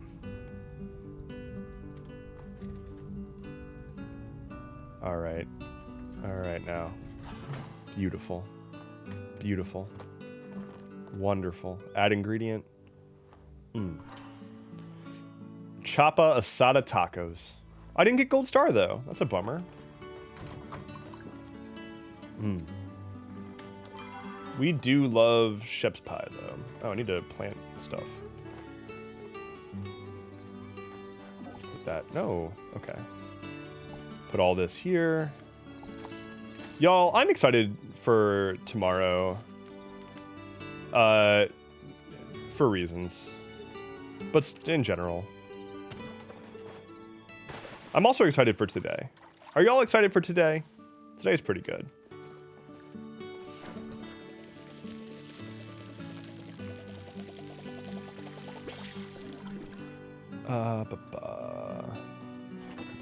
Diana says question mark. I'm excited for the reason that you can probably guess why, Diana. Which I'll not be weird about it. We're recording more test recording for podcast tomorrow, and I'm very excited about that. Diana is just now remembering. Ideally, we're doing that. I understand that there might not, that something might come up that causes that to not be a thing. Okay, I am gonna go get a crab. And also probably do some like mining and bug catching and stuff. But if I do that, I should probably bring more bug catchy balls. Where are my bug balls? I don't have many. I need to craft more. Okay. Go repair my stuff.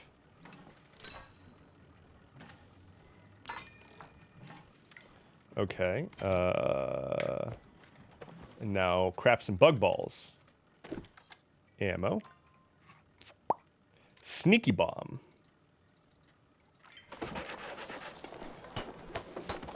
Diana is also just now remembering that she has an audit at work and has to figure out if they actually need her or not. I can go in your place. I think I could probably do a pretty good impersonation of you. Maybe. Or we can send Flynn in your place. Here's what we'll do. We're gonna get a little wig for Flynn that's got two like blonde strands on the front, right? The rest of his hair is already the right color, I think. So we'll send him to do whatever meetings you need to do, and we'll be like, this is Diana. This has always been Diana. My camera is off all the time anyway. They'll never know. Okay, so if there's just like incessant barking and repeated sounds of a dog licking itself, would that sound similar to how you usually are in your business meetings?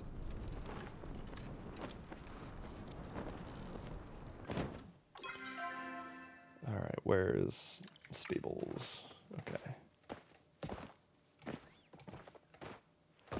This is the exact level of work we expect from this person. Nothing is wrong here.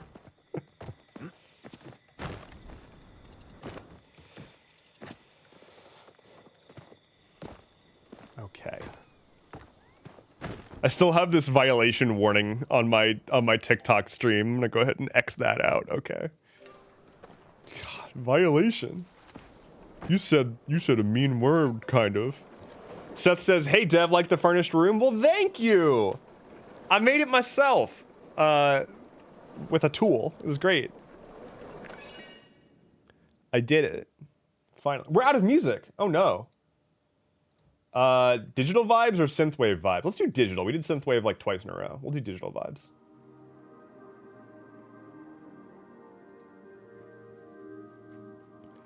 I'm jealous that y'all can afford things. I mean, afford is one word for it. Hi. Flynn very suddenly got up. Does tax evasion have a friend yet? The succulents are in the mail, I think. Yeah, I'm waiting on some succulents to get here, so that tax evasion can have friends. Sylvie said they have 5 rooms, Lamau. Do you mean in Palia or in real life? Love a good mail order suck. God, I would give anything. What a concept. But I guess I did give anything because I paid some money for a mail order suck. So there you go. We have the technology. Ooh, crabs. Get in my pocket, you snippy boys. Ooh, lantern bug. Get in my pocket, you glowy boy.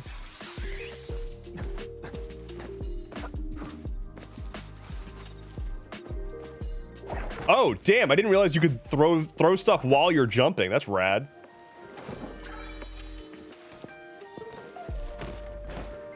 Get a shell.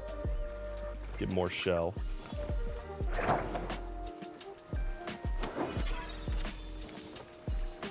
What's going on, bud? Flynn's getting all restless. So many paper lantern bugs out. Not complaining, but kind of complaining. Hello, the Cosmic Leo. What's up? Welcome to chat.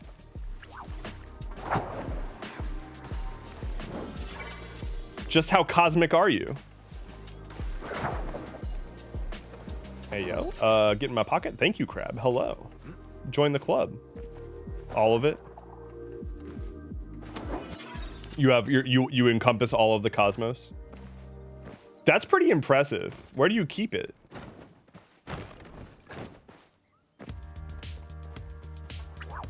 This crab was just dancing. but now is mine.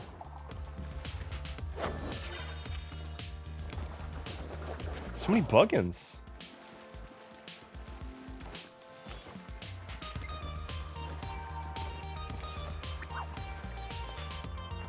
He has to prepare for his audit tomorrow. He's probably nervous. Flynn, are you excited to do an audit tomorrow? Yeah. Are you gonna audit? Oh, who's a good audit boy?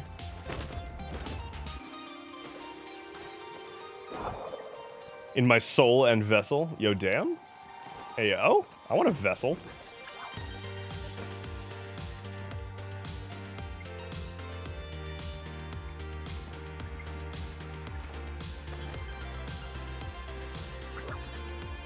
Get in my pocket. Ooh, I should go fishing. Ooh, I need to talk to Einar and bring him a lot of pebbles. I'm gonna do that. And I'm also gonna make crab, whatever that was, crab pot pie. And then I'm gonna bring Einar a bunch of rocks. You have a vessel, my guy? Arguable. I can't say I necessarily would agree. Get rocked, Einar.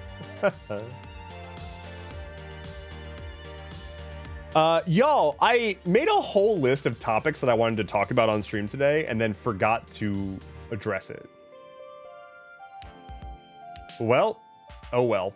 I'll tell you one of them, though. I went hiking this past weekend on Saturday. Went to a nearby mountain, did a big long hike. It was very, very good. And then I was very hungry afterwards. And we went to go try to find, we went to this like restaurant that was nearby that turns out accidentally like went to before. Didn't realize. I was like, this place seems familiar, and then realized that I had been there before with some friends. But their kitchen was closed, which is bullshit because I wanted food. So we bailed to another place, and it turns out I happened upon this like brick oven pizza and sub place that was like brand new, but had glowing reviews, and it was so good. It was so very good. And it also made a lot of sense. I was just very happy with the type of restaurant it was. It was the kind of thing where it's like you go up. Oh no, I'm stuck. Slash unstuck. Excuse me, slash unstuck. Okay. So you had to, like, you just like went up and ordered your food and then sit down, they bring it to you. But everything else was essentially self-service. So it was like self-service drinks and cups and plates and silverware and napkins. Even the to-go boxes were just out for you to grab whenever you want. So you just pay up front, eat your, like, sit down, get your food, eat. It was delicious, and everything else is just at your leisure.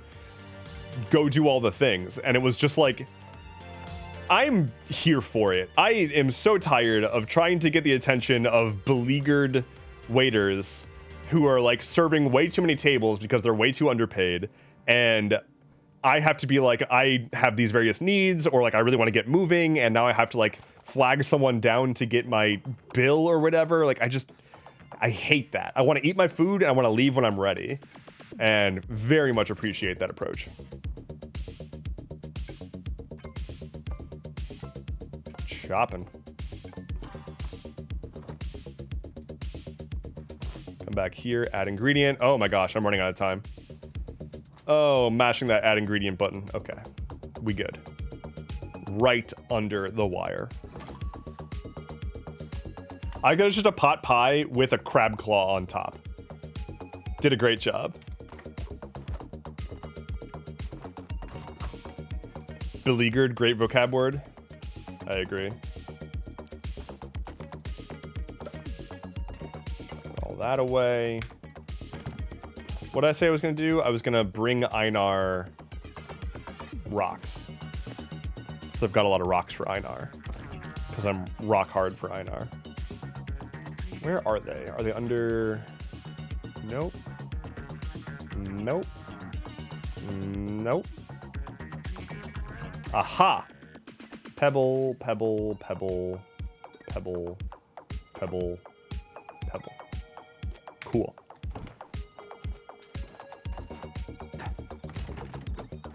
The pot pie icon wasn't enough to express that it was in fact a crab pot pie. Gotta be clear. Gotta put that crab arm on there. Otherwise, what are we even doing? God, this flop. Just appreciate this. Here you go. Look at that. Look at that flop. It's just like bliss. He's just always comfortable. It's annoying. It's annoying because every time that I see him, he's just the most comfortable animal I've ever seen, and I will never be that comfortable.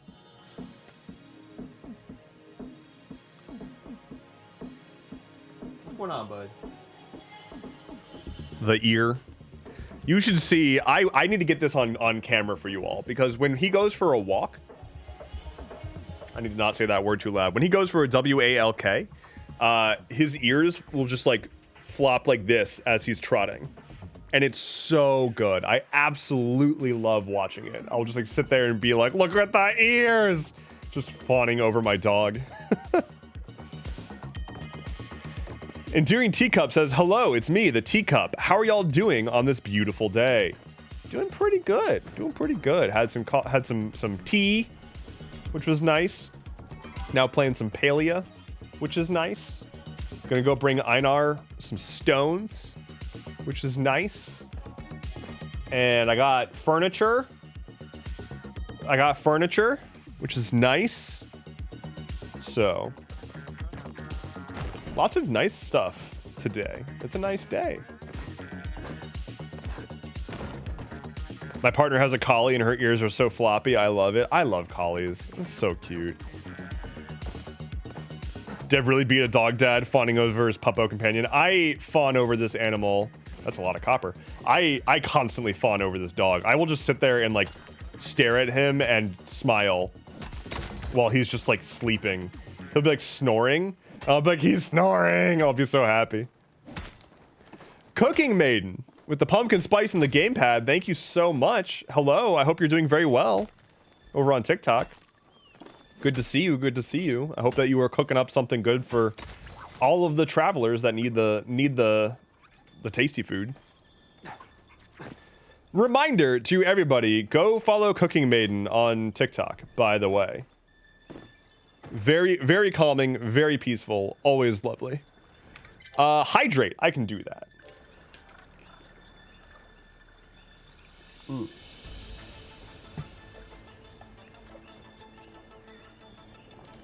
All right, where is my boy? Einar. Greetings. I am sorry to inform you, but I have forgotten your name. Is it Einar? No, that's my name. Can't believe you forgot my name, but I don't blame him. I forget everybody's name. Looking for a particularly wry mud minnow to act as a companion. Here's the thing about Einar, and here's why we love Einar. Because Einar fishes because he wants friends. When he pulls up a fish, it's a friend. He doesn't need to eat them. He doesn't want to eat them. He's just like, oh, look at this friend. I have made a friend now. Gift. Take that. I believe this pebble can produce energy using the light of the sun. I do wonder what a pebble uses energy for. Oh, okay. So I can only do that once a day. Okay. Rip. Oh, but now he wants to talk. I have noticed you returning to the lake many times. May I ask if it's because you experience the oneness while fishing as I do? I'm more into the two-ness. Everyone has a different oneness. I once knew a man whose oneness was to simply experience beauty. I told him to seek out the docks during sunset. He was there for hours. Maybe you should ask about how they experience theirs? Cool. I am not practiced in... Oh, we got a rant about this, Redeem. Let's see. Oh, no. Oh, no. Okay. I'm gonna start ranting. Oh, no. I'm gonna start ranting as I make my way back to the housing plot. Cutie Queen would like me to rant, saying random, but it's showing up on my feed and got curious. Who's your favorite character in Avatar: The Last Airbender and why? And any favorite episodes or scenes? I have thoughts. So, The easy answer that everyone's going to give is Uncle Iroh. And like Iroh is a great character, you know, sort of like glue character. Okay, well first, hold on. Okay. Holy shit, Endearing Teacup. Just gifted 5 subs. Thank you. Holy damn. All right. I've got a lot of stuff to work through. Oh my God. All right. Amazing. So Endearing okay. Wow. Thank you. So that is +1 to all rolls from now on for the rest of this stream. Thanks to Endearing Teacup getting us to our subscription goal, which also is going to bring up our subscription goal to the next tier. So, bonk. Does that work? Hello? Goal. Save. Okay. So, thank you, Endearing Teacup, for the 5 gifted subs. I'll get to the rant in just a moment, but let's get some rolls going real quick. These are all gonna be +1. 15. 15. 4. 9. And 17. My God, that was a lot of progress. Well done. Thank you. Favorite characters in Avatar. So, Iroh is the easy answer, right? Like, Iroh is the character that's like super easy to love. He's so wise. He's so supportive. He's never ending in his support of Zuko, even when it's hard. He never gets mad at Zuko. He simply only like gets disappointed that Zuko lost his way, or fearful. Not even disappointed, just fearful that Zuko lost his way. He says as much when he's in the jail, and he just says that he was never mad. He was just concerned that Zuko was basically, you know, pathless. Iroh is also like a war criminal. And that kind of sucks. He did a lot of really good shit, right? Like, he saved the dragons. He, you know, essentially turned against his own nation once he realized that, like, his drive for peace and balance was more important than the conquest of the Fire Nation. But it wasn't for a while. Like, he was doing conquest for a while, and it's kind of hard to ignore that. However, I do think that he ends up doing enough to, you know, redeem himself, and that's all very good. And I don't think enough people talk about the, like, inherent redemption arc of Iroh being the fact that he was Fire Nation. He was a war criminal, and all of that stuff, all of that working to try to make a change in the next generation of leadership for the Fire Nation in Zuko, and show Zuko, like, you can push back against the family, you can do good, you can think for yourself. That's Iroh basically trying to get Zuko, condition Zuko to be able to live the life that Iroh wasn't able to do himself from the start, and not make those same mistakes again. And Zuko was able to accomplish incredible things later in his life because of that. So, like, Iroh is really cool for all of that. I don't know if he's my favorite character, though. I think, that's genuinely rough. So I think one of my favorite characters is probably Sokka. Not just because he's a goofy goober, but because he has an also extremely good character arc. Like, everybody gives Zuko the credit for having an amazing character arc, and he does. But Sokka also, like, grows up so much and, like, struggles so much and goes through a lot of hardships. He has like an inferiority issue that he has, where he's like doesn't see his own self-worth in the face of a bunch of people who have incredible powers. He doesn't know how to deal with women, and very early in the show shows that he's capable of growth by, you know, meeting Suki, simping super hard for her. And I mean, who wouldn't? Suki might be my favorite character, actually. I mean, Suki's fucking rad. And like learning and growing and being more accepting of women, and then turning around and like defending like women's honor afterwards when he like he internalizes it. It's not a superficial change. And he ends up like dealing with issues with like public speaking and trying to deal with the fact that he is sort of in the shadow of his father, who he looks up to but wants to not be eclipsed by. He has trouble actually organizing the eclipse invasion on the day of the eclipse, but thinks he fails, but ultimately like still does a whole lot of incredible stuff. And then becomes a sword master and makes a sword out of the moon, or out of an asteroid. So like that's rad as fuck. That's a very good episode too.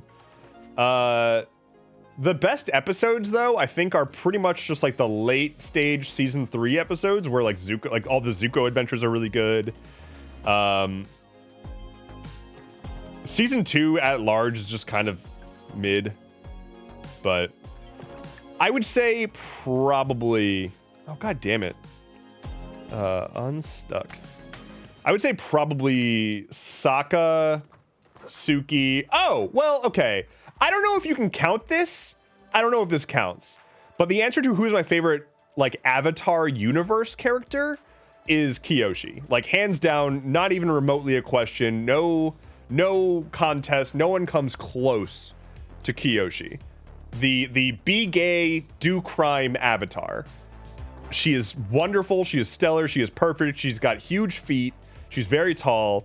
Her girlfriend is a hot Fire Nation girl. And she does crime and learns how to live for a very long time from an ancient assassin. So like, I don't understand. There's no there's no competition there. Anyway, that's my rant about characters and episodes of Avatar: The Last Airbender, at least within the context of who do I like. There's that. I'm gonna go invade Sylvie's house because I think I got an invite earlier. We'll see. Visit.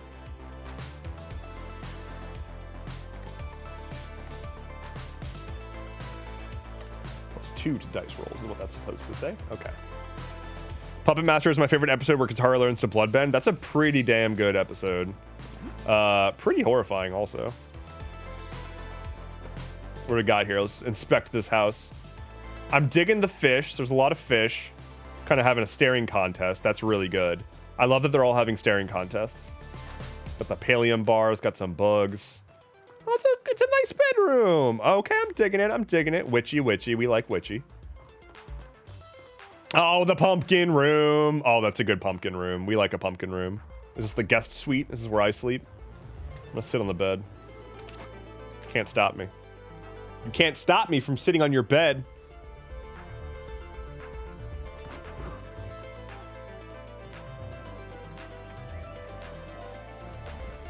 I'm digging it. I'm digging it. I like it. You need more cooking stuff. You need like way more cooking stuff. You need like 2 of each of these though. Like you need 2 prep stations and 2 mixing stations to be able to do certain recipes. And where's your oven? You have no oven. How are you gonna make shepherd's pie without an oven? I'm insulted. Nice windmill though. I like it. Picasso, etc. Return home.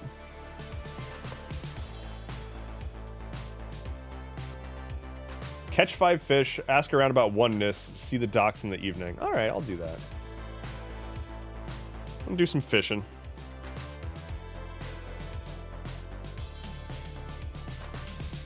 I dressed up like Azula this Halloween and it was a dream costume I had for a while and it turned out great. That's awesome. That's rad. Azula's also pretty good. Her downfall is one of the best, like one of the most brutal depictions of like descent into insanity that I've seen depicted in like a show, like period. Oh my god. The way that she ends, like she starts off being like, she spends so long being this absolutely in control, like nothing gets past her. She is this powerhouse character. And by the end, she is rolling around on the ground, fucked up hair, foaming at the mouth, screaming and crying because she has no one and nothing left. And it's like entirely her fault too. She like ejects everyone from her court, like doesn't trust anyone anymore, betrayed by her friends, left by her mother.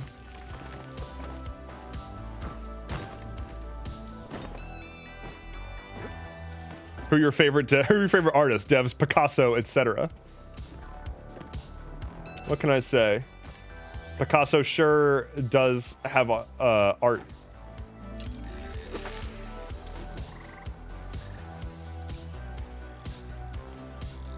I'm a visionary.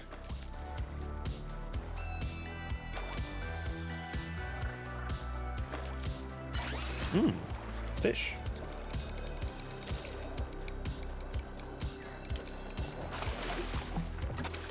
Oh, I need to eat, but I got a painted perch. That's good.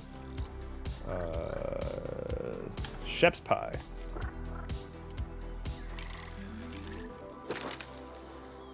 Azula is a teenager who is held to impossible standards, but all she wants is her mother's love. The show, just like every character on Avatar, is like really, really well defined. Even like Toph, who is the most powerful character in the show, basically, is like still, even though she's like super, super powerful from the drop, she still has like complexity. The only character in that show that's like a bummer and kind of sucks, and it sucks that he sucks, is Ozai. Like, Firelord Ozai is a pretty dog shit villain as far as villains go, because he's just pure chaotic evil.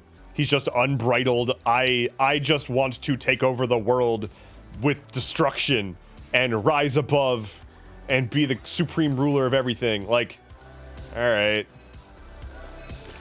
Ozai is voiced by Mark Hamill. Like that, yeah, that part's good, but the actual character is super mid. VHS Archives and Sparkle Gremlin. Hello to both of you over on TikTok.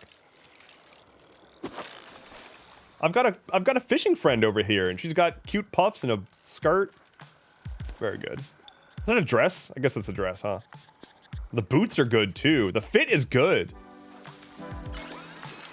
Ozai is the Trump of Avatar. Huh?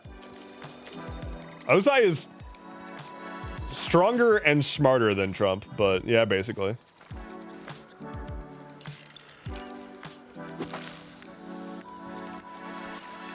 But yeah, I mean, Ozai's just like, can I do evil shit here? Well, then I will do the most evil shit that I can. Like, that's pretty much what he is as a villain. Yes, we will just arbitrarily slaughter everyone on purpose for the purposes of cruelty.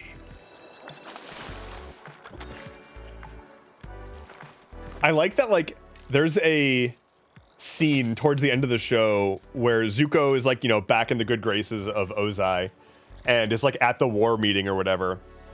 And Ozai consults Zuko about like how to deal with the Earth Kingdom. And Zuko's like, they've got a lot of hope and strength.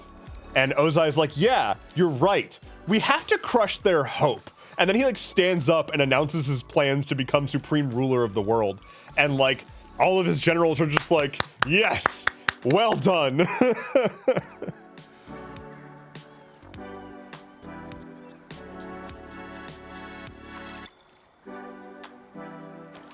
Ozai deadass asked his father to dethrone his brother and accepted that the consequences might have been to kill his own son.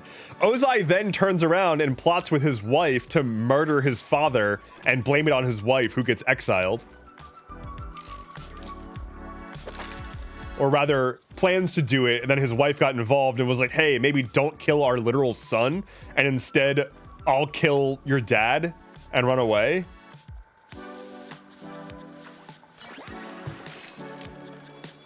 Family's got issues, is what I'm trying to say.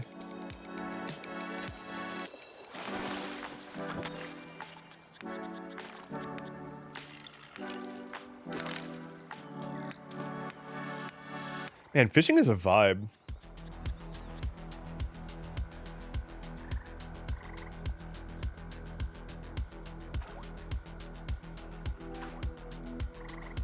So excited for Ethiopian food tonight. I'm getting a lot of chests. It's a good thing I'm a fan of chests. They contain good stuff. Ooh. Got a strange relic. Hey, yo. Quest accepted, floating relic. Ask around about the artifact you found to see if anyone knows what it does. Okay. No, that's an awkward Thanksgiving. Hello, Einar. Learning of emotions is one of my many onenesses. What are my emotions? I'm doing pretty good. That's good. Joy brings me joy. You should spread your joy to others. You hear that? Everyone, I implore you to spread joy. Everyone here do some sort of joy spreading right now. Okay? Oh shit, it's an Eloisa quest? Oh damn, we're gonna get into conspiracies.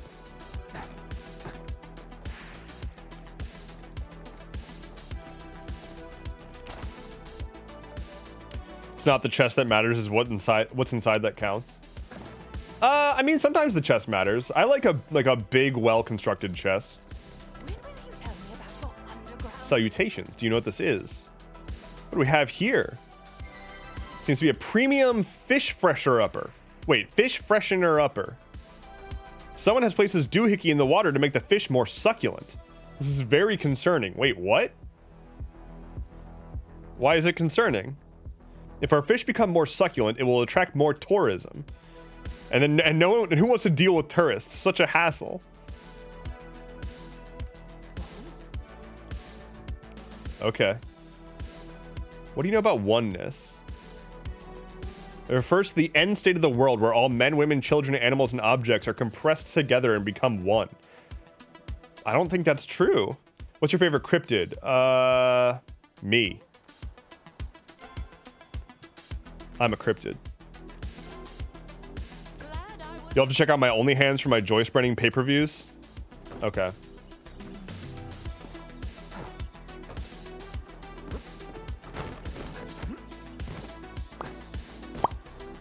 Bye-bye, Sparkle Gremlin.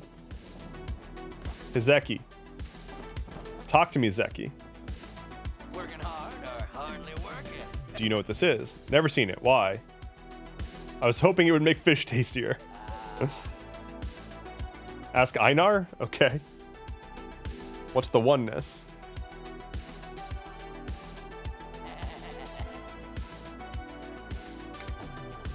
I thought that was funnier than you gave me credit, but I can't win them all. I mean, like, I'm trying to not over-index on being like, I don't know. I'm mostly tired. If I don't react, I'm mostly just tired. I should start an OnlyFans and post like, I don't know, something ironic.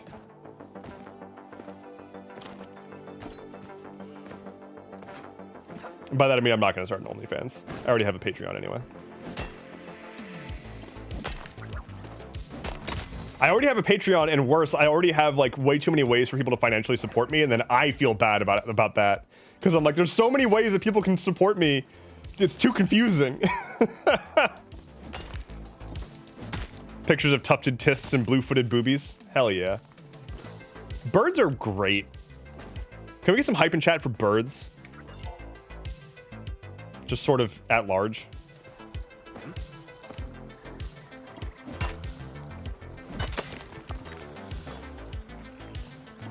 I mean, we can also just get hype in chat for boobies. That's fair too.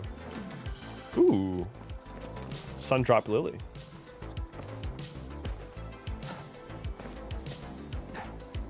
Hey Einar, will you tell me about things? Greetings. Okay, that didn't work. Why is that not how humans close conversations? Boobies, let's go.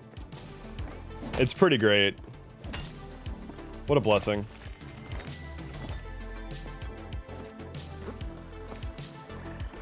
Ooh, clay.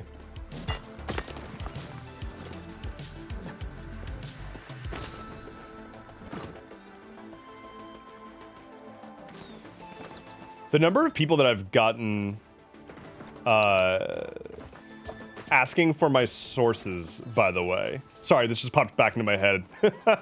The number of people that I've gotten asking me for my sources for stuff that I post on TikTok, it makes me sad because I try to make it clear, and I probably am not making it clear enough, obviously, that I always like link to my sources in my newsletter.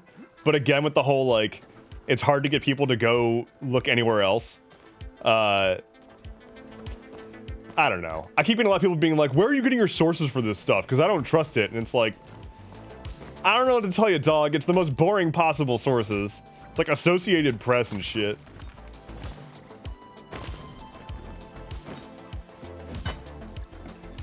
Anyway, I don't know why that popped in my head. My brain made like 6 leaps.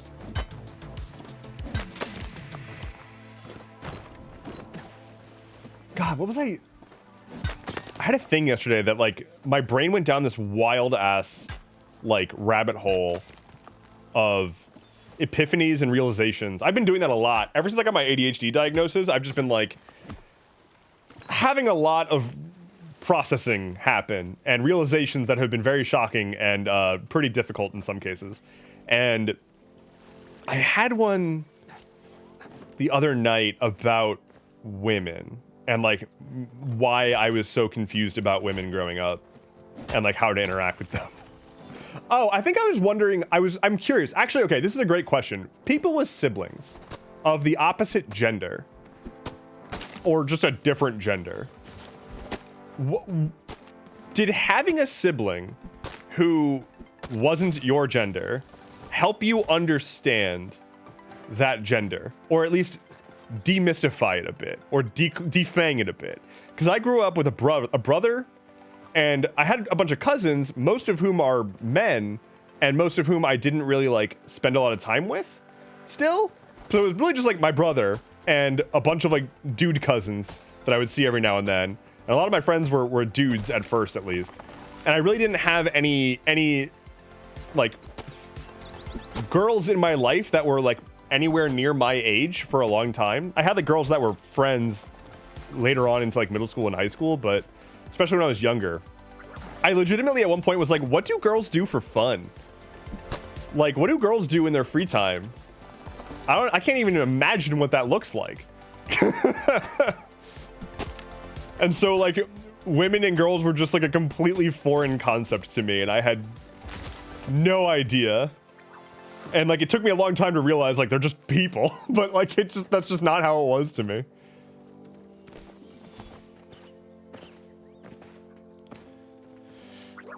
I used to have to babysit my brother, so I'd change their diapers and learned male anatomy at the age of 9. Oh, well, there you go.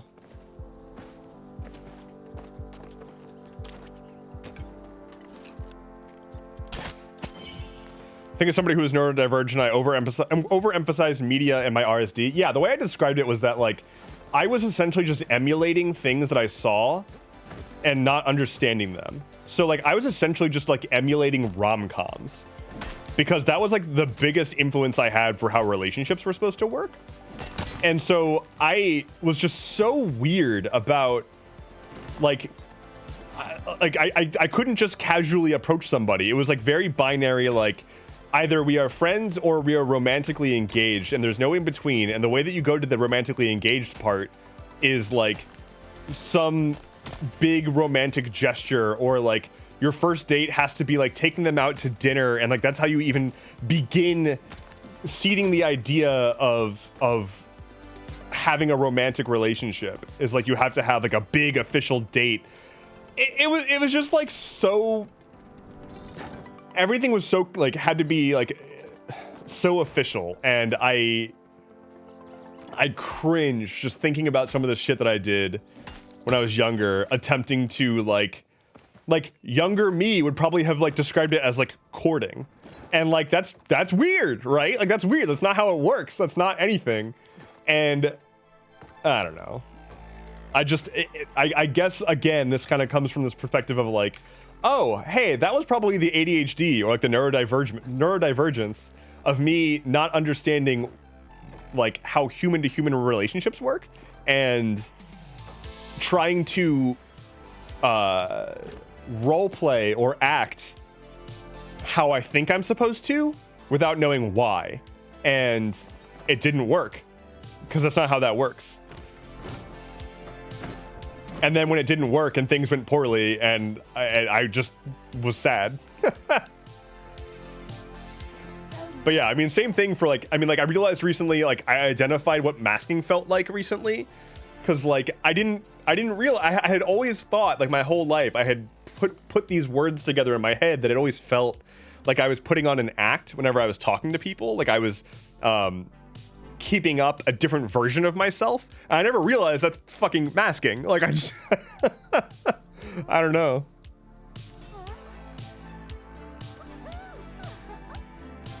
All right, tell me about oneness. The feeling that you're living the life you're meant to live, that you're fulfilling that purpose.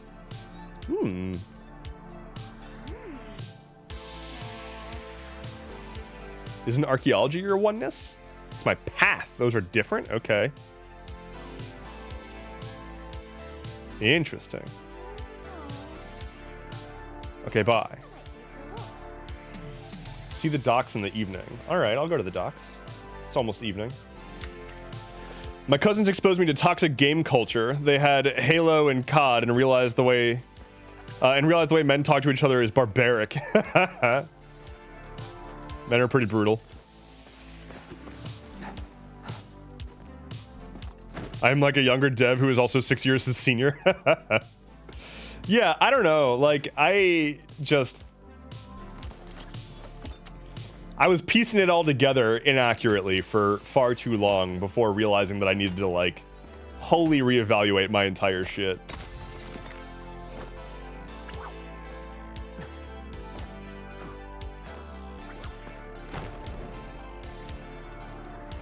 Am I going to the right place? I am. Okay.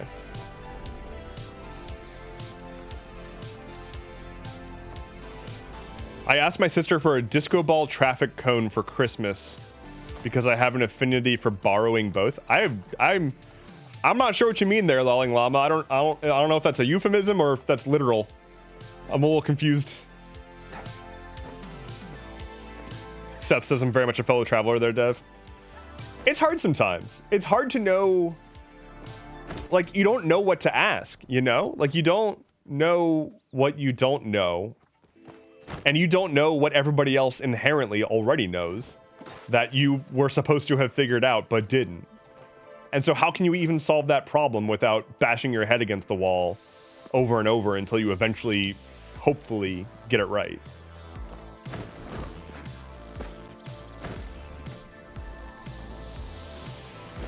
And that was me with navigating people. Which is sad, especially because, you want to know the fucked up part?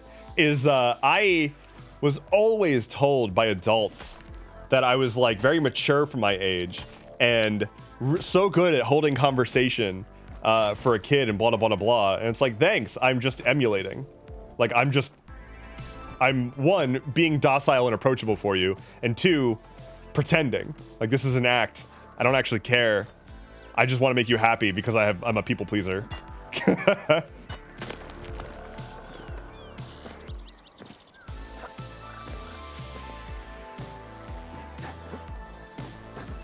Hello, Einar. Oh, I did not think that. Do you know anything about human runes? I am made of runes. A human-made fishing lure? You should try it. Hell yeah. Requires more ambient flow to operate than is currently available without artificial flow enhancers. Okay.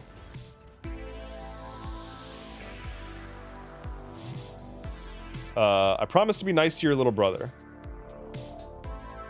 This lure's existence actually predates my own, so if anything, I'm the little brother. Aw. But I will promise to cherish it regardless. Oh, he's just like, I love this lore. It's very good. Your mom is an artificial flow enhancer. Ayy. I don't know what this does. I still do not know what this does. Is this like, can I fish in here? Is it like a... Damn it. Yeah, I don't know what you do with this.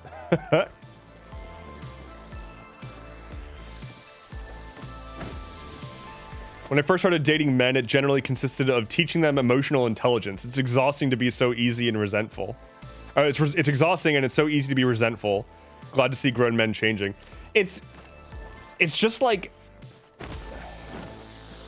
It is just not a thing that we're socialized by default to have. And like, I think that it is a very telling sign if a man is like whole ass grown and still doesn't have emotional intelligence, like it's really not on you.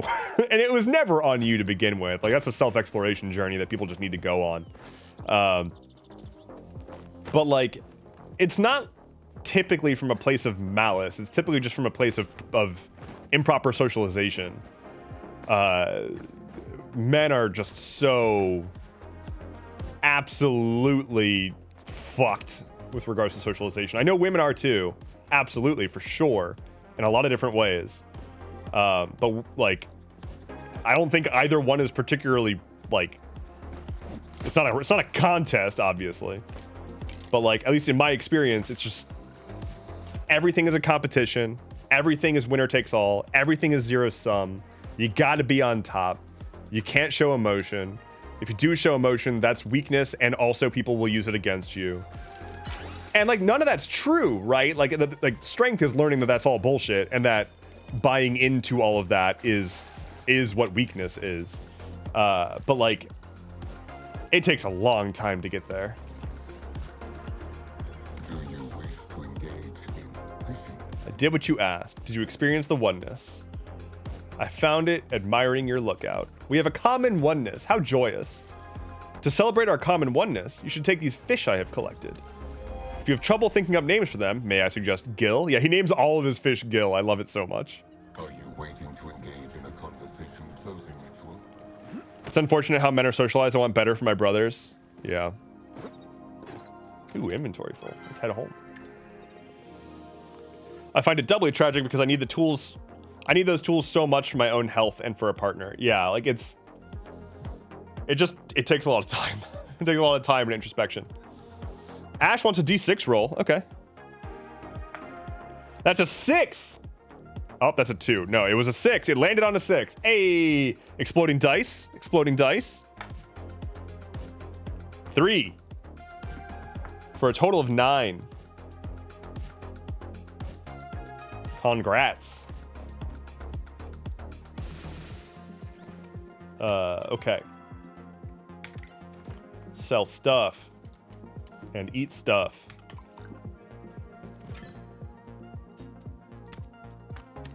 Sell things. Sell more fish. Alright, let's get some chests opened. Makeshift wall lamp. Okay. And makeshift stool. Alright, well, we got some new furniture. What's this makeshift wall lamp? Oh, it's pretty good. Okay. Makeshift stool. Put that somewhere. For now. Oh. My bad. Thank you. Sorry that I was bad. It's nearing the end of the session. I'm a little exhausty. Anyway, that's the lamp. It's very good. And now, check in on all my things. Let's put these peppers in there, and then craft some bars.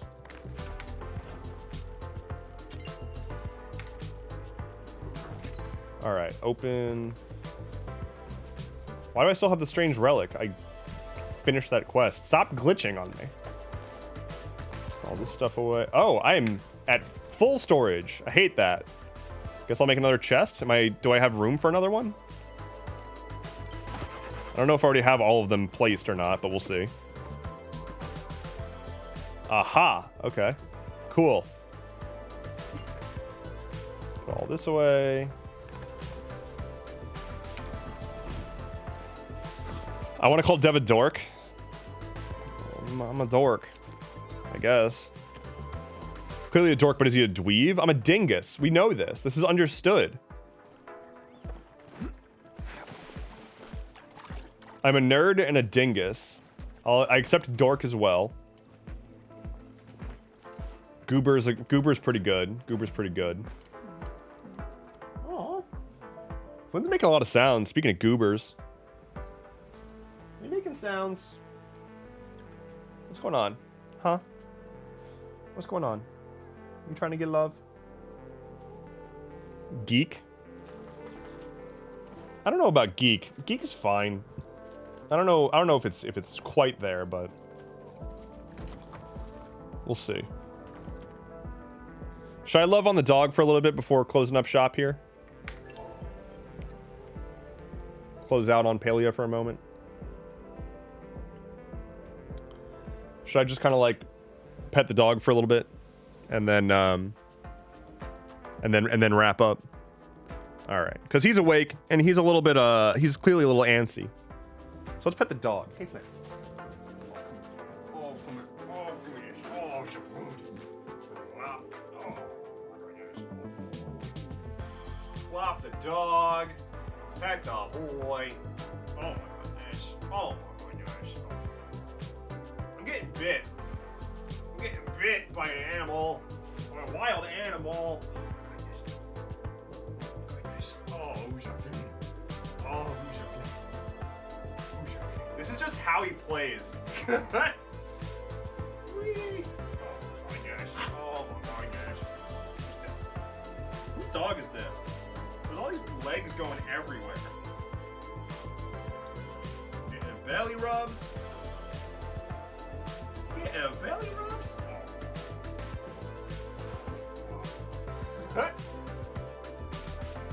Oh. Who's a happy dog? Oh, big sneeze. Roll in. Roll in. Oh. What's this? What is this mouth, huh? What's this mouth? What are these paws? What are all these paws doing? These paws are going everywhere. Give me these paws. Give me these paws. I'm gonna hog tie you. Oh my goodness. What are these legs? Oh. What's this? What's this? Huh? Whose dog is this? Does anyone know whose dog this is?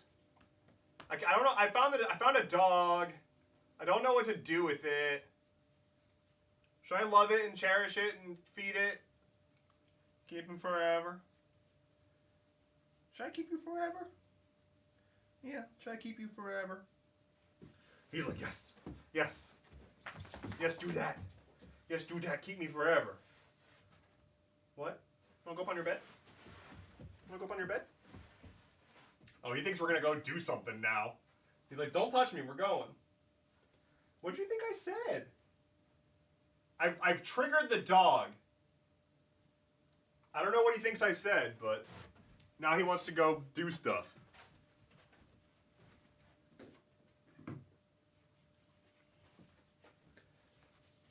I don't know if he realizes. I don't know if he realizes that I'm not leaving this exact second. What's up, bud? What's going on? Oh no! The music stopped again. I guess we're moving over to synthwave as we close out here. Synthwave play. There we go. Don't be rooting around under my desk. He loves to, like, when he's getting antsy, he just starts like rooting around under my desk where there's a lot of cables and cords and whatnot. And it's a little obnoxious because he gets tangled up in them and rips things out and presses buttons by accident. So, you know, mischievous little boy takes after me. I am also a mischievous little boy. Get moving? Get moving on what? Wait, what am I supposed to be moving on? I'm so confused. Am I missing something? Team?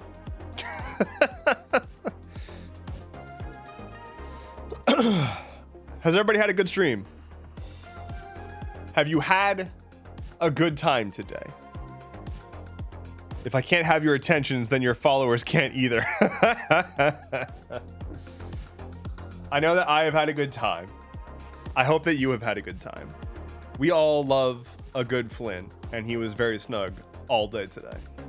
My next stream will be Wednesday night. I'll be playing more Paper Mario: The Thousand Year Door. Following that, I'll be live on Thursday afternoon for another afternoon coffee, tea time stream, and whatnot. I would love for you to be a member of my Discord community if you are not already. So let me Discord. Greatest community on the internet. That is factual. You can check the polls.